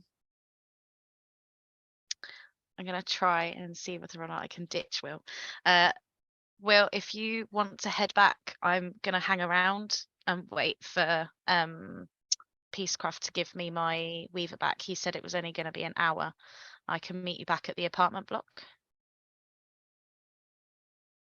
Well, let's make a deception roll from you versus insight. I can wait, and I'm gonna also message Clara because she should be arriving soon. Will be arriving the next day. Exactly. So, oh, that's rubbish. I got 12. 23. Yeah. Nothing's being hidden. She's essentially told you, like, just getting this, and I'll meet you there as soon as I'm done. Honestly, it's fine. I will meet you back at the apartment block. I'm just going to wait for him to finish up with it. Last time I did not like being without my Weaver. I'd rather just stay here until I can get it back. Yeah.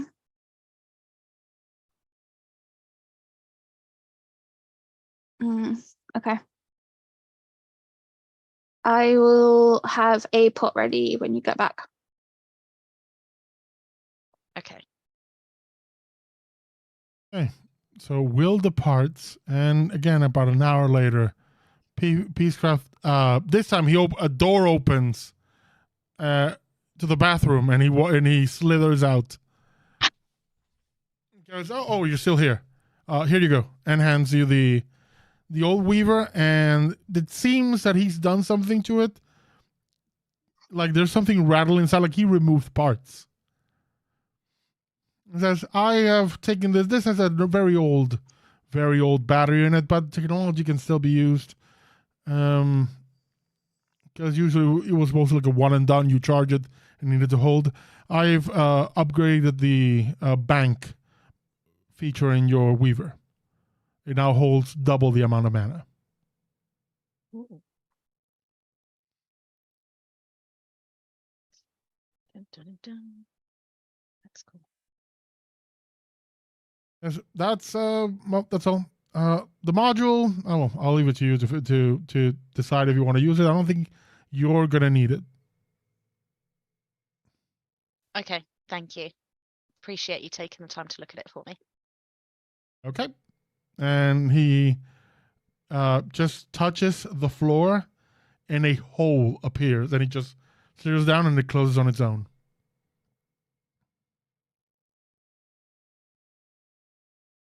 What next, oh RaQui? I am going to the hospital. You arrived at the hospital. Again, everybody knows you. You stroll by without, anyone stopping you or anything. And you actually find a ticker in the reception. It says, RaQui, Sother gave you my message. She did, yes. Yes, so he woke up recently. I had a bit of a conversation with him. It's from what he's saying, and I've done a few things to try to verify, including having, let's call it, some verification spells up to ensure that no lies could be said, at least not without any difficulty. And from what we can tell, he has no memory of the past 3 years. His last memory is going to that storage place on a job that on the request from, I think, Will, for us to check the past jobs. His memories coincide with the job he took of going to that storage place to clear out, essentially pest control, clear out some monsters. From our records, he returned, cleared the place up, returned, got paid, everything. From his point of view, that was the last thing he remembered until he woke up just now. For him, 3 years have passed. For him, minutes have passed. Okay. How is he in himself health-wise? He is, well, there's some atrophy there. He needs some rehabilitation. I mean, he's been floating in a tank for the past 3 years. Whatever substance was in the tank, kept him healthy. But, some of it had to be, some atrophy happened. So he's going to be going through some physical therapy and also just good old regular therapy. Because from what to put it mildly, he's just woken up to find that his entire life has been destroyed. Yeah. So he is not going anywhere anytime soon. I do want to keep him as far away from Errol, from at least until he's on his feet properly. I think it's best for now if nobody knows that he's awake. I certainly won't be telling them if we can try and keep it that way. I think it's going to be best. If you have already had conversations with him today, I'll leave him to get some more rest, and I'll pop back. I don't want to be gone too long because otherwise someone will start asking questions. But I'll come back to have a conversation with him another day. Yeah. I've tried to get in touch with his family, but in what now in hindsight seems obvious, seems our imposter that is damnedest to isolate him from his family, like cut off all contact. So I don't have up-to-date numbers or anything. We're still tracking some of them down. Okay. Okay. Is he being treated under an alias or? Not at the moment, but we can make that happen. I think that might be a good idea.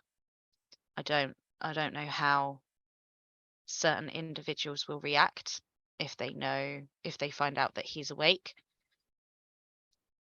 I don't see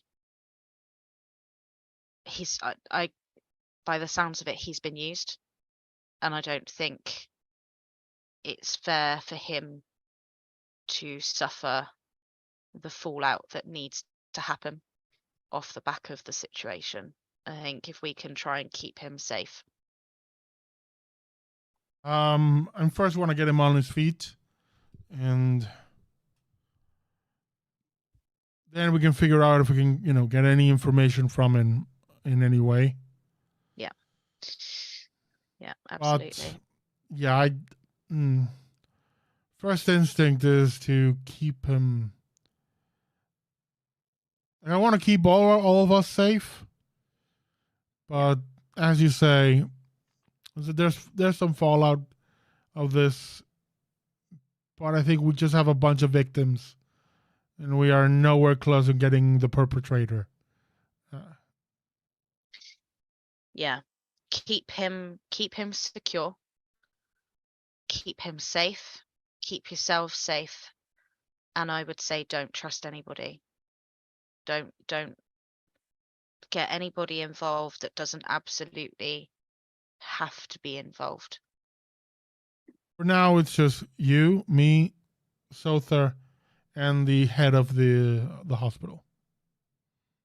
Okay. I called in a few favors, and even the nurses, the doctors that have been checking him have been very much, let's call it verified, and need to know basis is the order. Good. We've got some good people in this hospital. Hopefully, we can keep them safe and him safe. Just keep me posted. Will do, Doc. All right, thank you. I'm gonna head back. I'll catch you over the next few days. Before you go, he catches us. By the way, not my place, but if you ever need someone to talk to, I'm always here.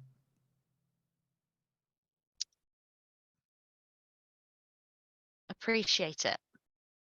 Really, really do appreciate it. Thanks.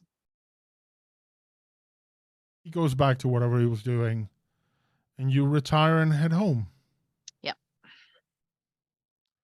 Is there anything you wish to do on this evening, or does the clock move forward?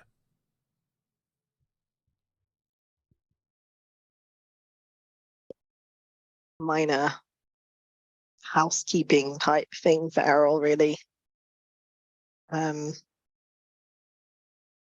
He messages Sotha, because that makes sense, to say he's bumping his leave up a couple of days.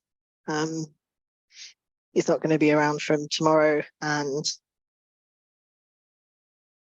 he spends some time in the evening looking up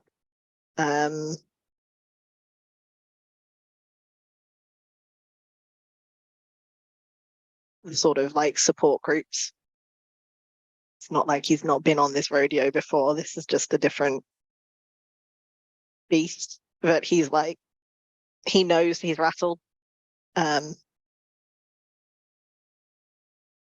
the fact that they managed to find this kid today was a minor miracle that he had no part in. And he's just like, I can't go out like this with my friends into danger. I need to get my head on straight. So he's just looking up like support groups, therapists, and if the guild has a specific network for that, then he'll probably go there first. But he's just looking at the minute. He's not signing up to anything. Are you asking Souther if there are support groups for within the guild? Yeah. He points you to a few groups. They're external to the guild, but they are run by former seekers, and people, and it features people. It's for people who have been on the job, and of course have experienced traumatic situations, and they're as confidential as you need them to be. He'll kind of look into it, and he's like mentally making a list in his head of things that are converging right now that he needs to turn his attention to, because he's trying to function, knowing that he is not super functional. So he's like, top of the list is obviously Corin's coming tomorrow. He needs to pick him up, decide what they're going to do when he gets here. He wants to tell Corin a lot of things, but he also doesn't know. He's just like taking that by ear because he doesn't want Corin to get here and be like, blah. He doesn't want it to be the last thing he says when he leaves. So he's like, that has to just be a thing that happens when he's here. He's here for a little while. We've got time. Support group. He's like, make a note to see how Rotrick's doing in hospital, if he's awake, etc. But it's somewhere at the bottom of the list. Well, it's like mid on the list. Figure out what's happened with RaQui. Like all of these things are like mental notes.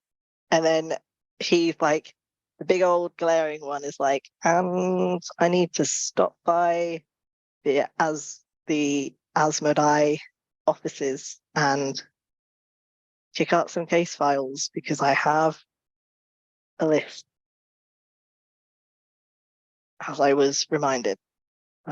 He's like, that's got to be middle of the list somewhere, can't be at the bottom. So he sort of shifts things around. Anyone else? No, Olo's just gonna chill out today. He's happy. He's done his job. He's gonna wallow, maybe practice some new spells. You get a message from Aldara. He says, so what's up?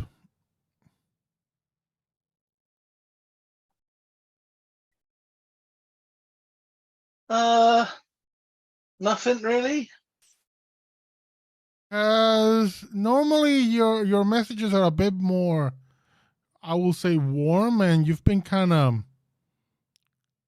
curt. I'm in a weird place right now. My parents are looking for me, but apparently they found me before. So I don't really know what's going on. I did tell you some time ago that you should look yourself up, and no, they haven't found you. They have had imposters come in and try to claim they're you. Every single one of them has been found out. There's been quote unquote other Olos, but all just scammers, grifters. And what happened to them? Most of them are in prison.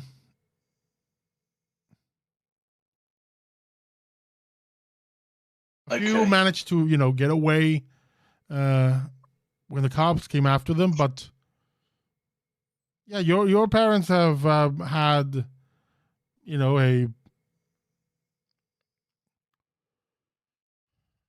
a parade of would-be Olos coming out of the woodwork.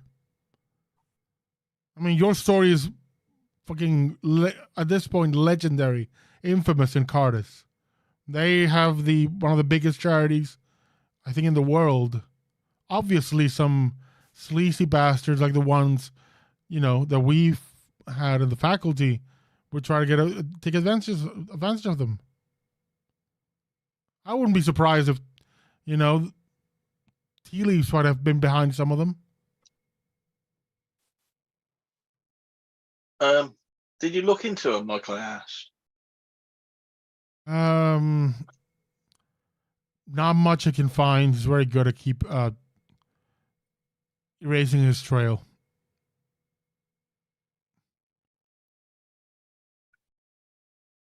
How are you anyway? Oh, all fine with me. Some things are slow here at the foundation, but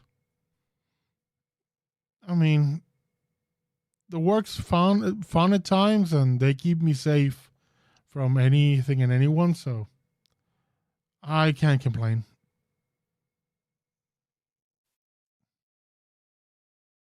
I'm just really don't know what I'm doing. What do you mean? I had my life all worked out, and it's changed. And now my parents are here. And do I meet them? Do I want to meet them?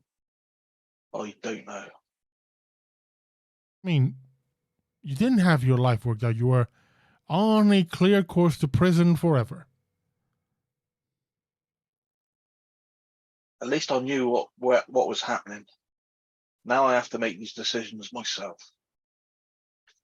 There's kind of comfort in being told what to do. I mean, sure, but it's gotta be better than working for scumbags all the time. That's a problem. I'm not sure if we're not working for scumbags now.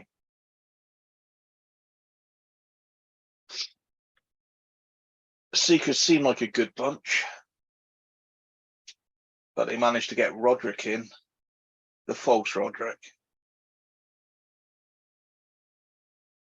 Yeah, I might be heard. fake. I just got chatter about that, but I don't know the full story.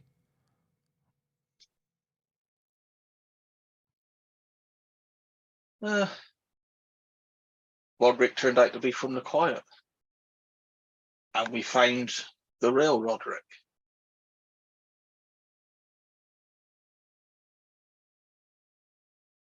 You're gonna have to explain that to me.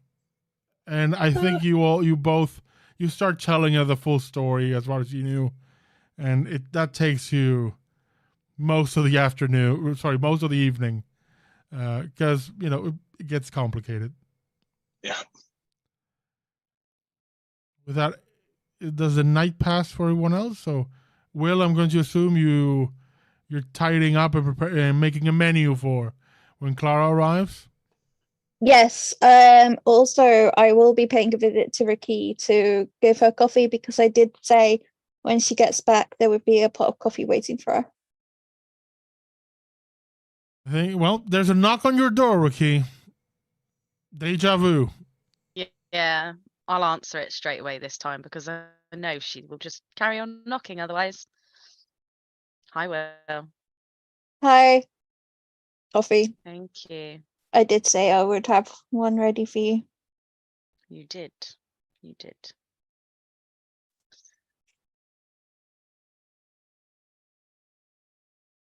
Anything else?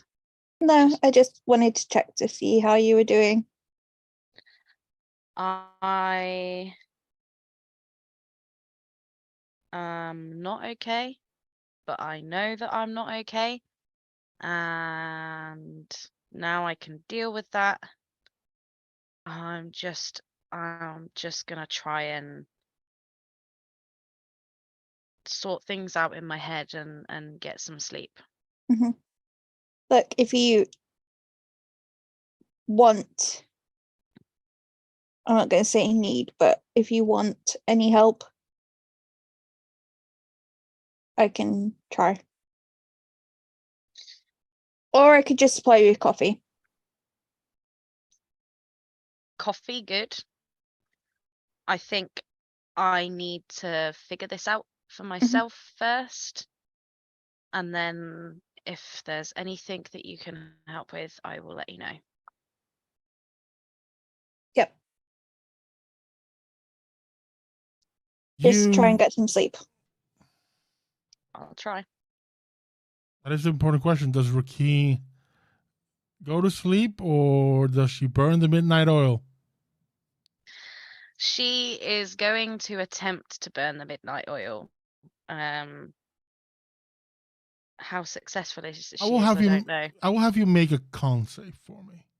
Yeah. I'm gonna give you advantage because you are very much caffeinated.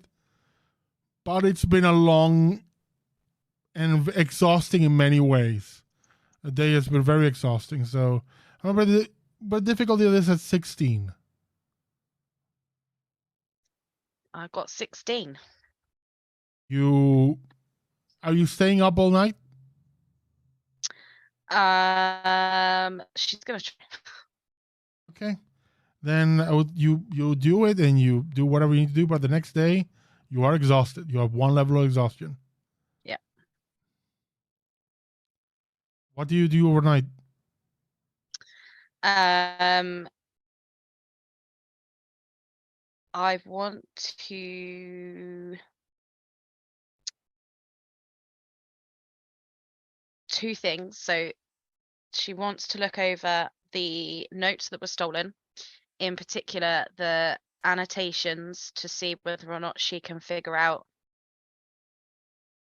where she had gone wrong previously with the assumptions that she'd made, to see if there's anything she can pick out to change what she thinks she knows. Okay. Make an insight check.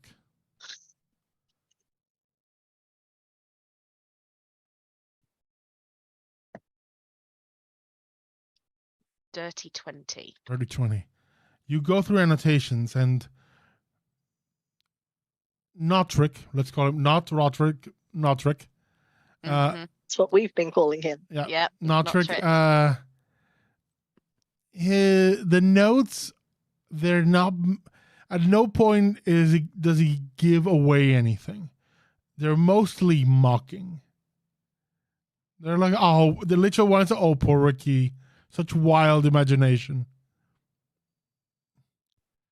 So even when it's difficult to know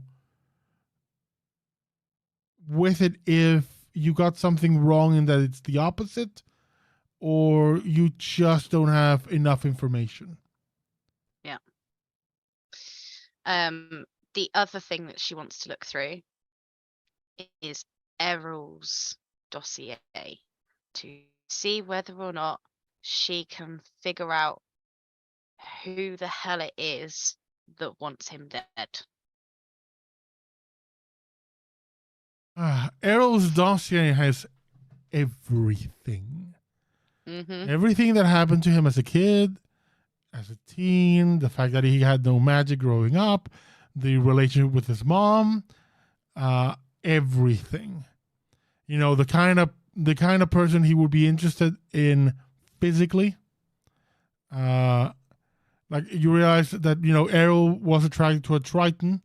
There are notes in it that saying if they had sent another Triton, it would have been two on the nose. So they went for the adjacent sea elf. Made him said, you know, Errol has some in his psych profile, some confidence issues, some paranoia. So they send some in the notes are to send someone who is open, seemingly helpful, and just nice. And you know what you see is what you get. And from there, they chose Roderick, whose psych profile matched exactly that. There are elements of his past, you know, drug addiction and everything. You get also the full profile of the fact that he had, because it is relevant, he had once 4 friends who, you know, died from drugs and everything, or, you know, it says suspected from drugs, but there's an annotation saying no. These were killed in the experiments by the creature Saroon. Mm-hmm.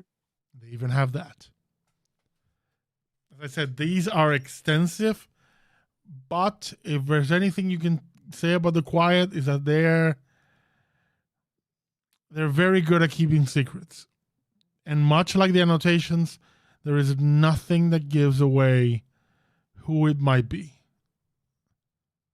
Because the only people who you could think, the only people mentioned in the dossier that you would think would have the required, let's call it, clout to pull off an assassination like this are his mom, his uncle, well, great uncle, but his uncle, and his grandfather. And his grandfather is listed as missing.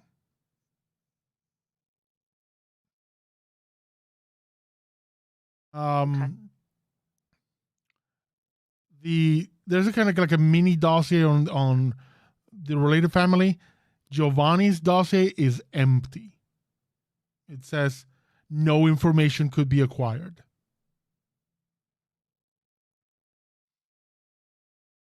The last thing is another potential avenue of suspicion is put on his dad's family. All Republic military, and from the profiles, very estranged with, you know, the Errol, his mom and his dad. Like that core family unit, very estranged from the Republic family. At least from his dad's brothers, like his uncles, seemingly estranged. Okay. So there are people you could suspect, but there isn't anything conclusive that says, aha, it's this person. No. Okay. Anything else? No, I think I think Errol's dossier will keep her going for most of the night, so it's fine. I will tell you right away, they have Errol down to the T. Like, just, you could see how they could plant someone to get close to Errol perfectly.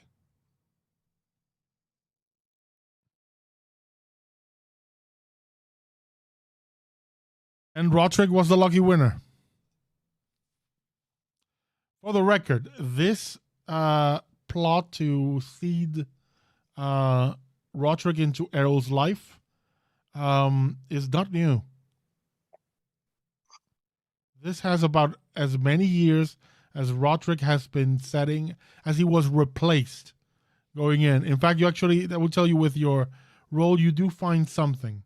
There was an original objective it's kind of scratched out, but you can make out in the part where it mentions Corin, that one of the objectives was to break them up. The objective wasn't just to kill him. First, also fuck up his marriage. Then, when that's all done, kill him. So the level of hatred towards Errol seems to be intense. Yeah, I get that. Okay.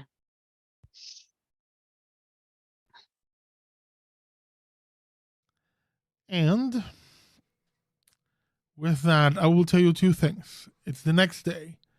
Errol, you wake up and you find there's a message sent to you by your mom.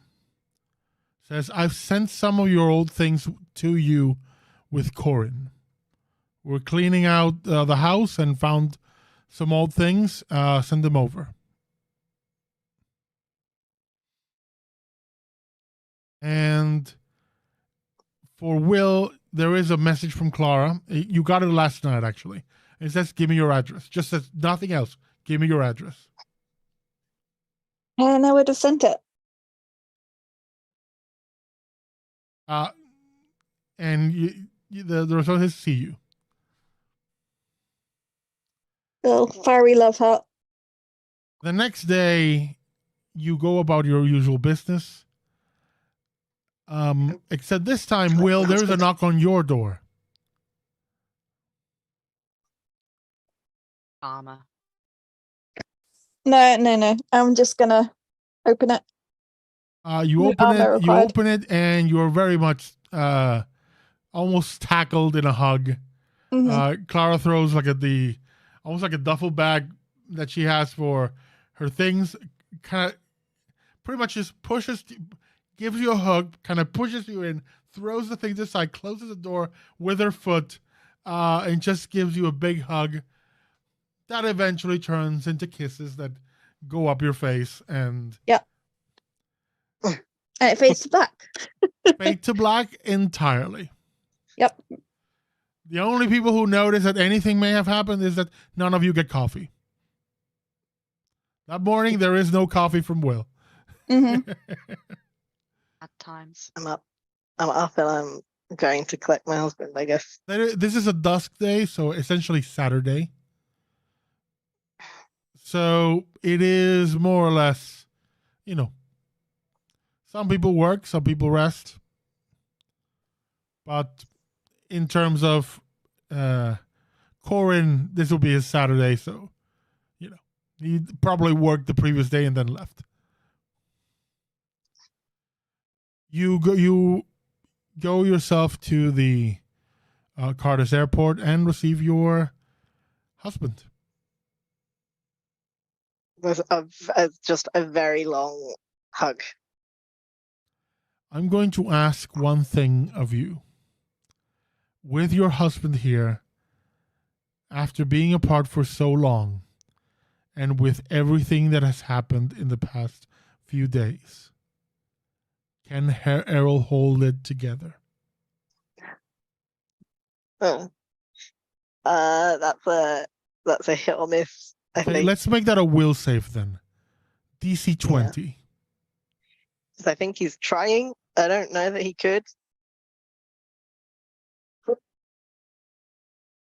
No. I rolled a 5. You hug him, and he hugs you, and for a moment you're just happy to be here. You're happy to have him in your arms again. And then things just come bursting out. And the shot I leave you all for this evening is the airport, people milling about, and perfectly still is Corin holding to his weeping husband, who very clearly seems to be going through something that he hadn't mentioned. And that's where we're going to end the session.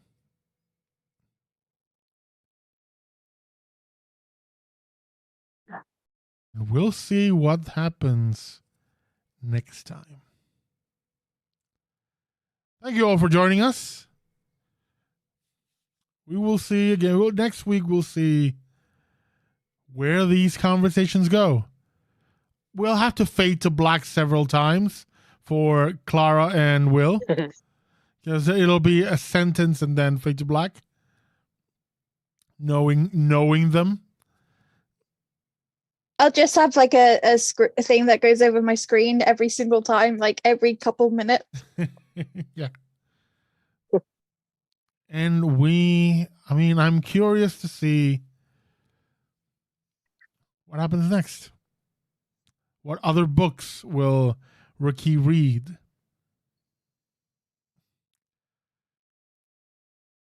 All of them. Before we go, just quickly go around. People can tell you who they are, who they were playing, and if they choose to do so, where you can find the dark corners of the internet. Nate. Look, I'm Nate. I've been playing Errol, the traumatized haggling fighter.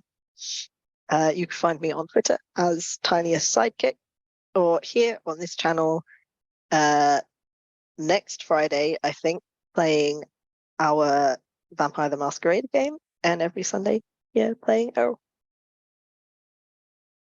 Hey.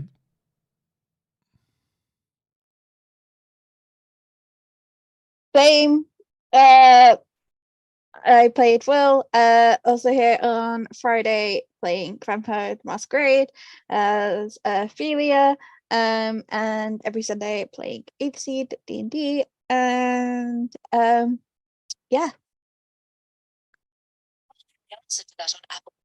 Ash. Hi, I'm Ash. I was playing Olo Proudburrow, the confused halfling rogue. And Cat. And I have been playing RaQui, the very tired and very emotional Aarakocra bard / warlock. That is it then for us for tonight. Thank you all for joining us. We hope you had a good time, or at least you cried. That'll be a good time. We'll see you next time. Bye.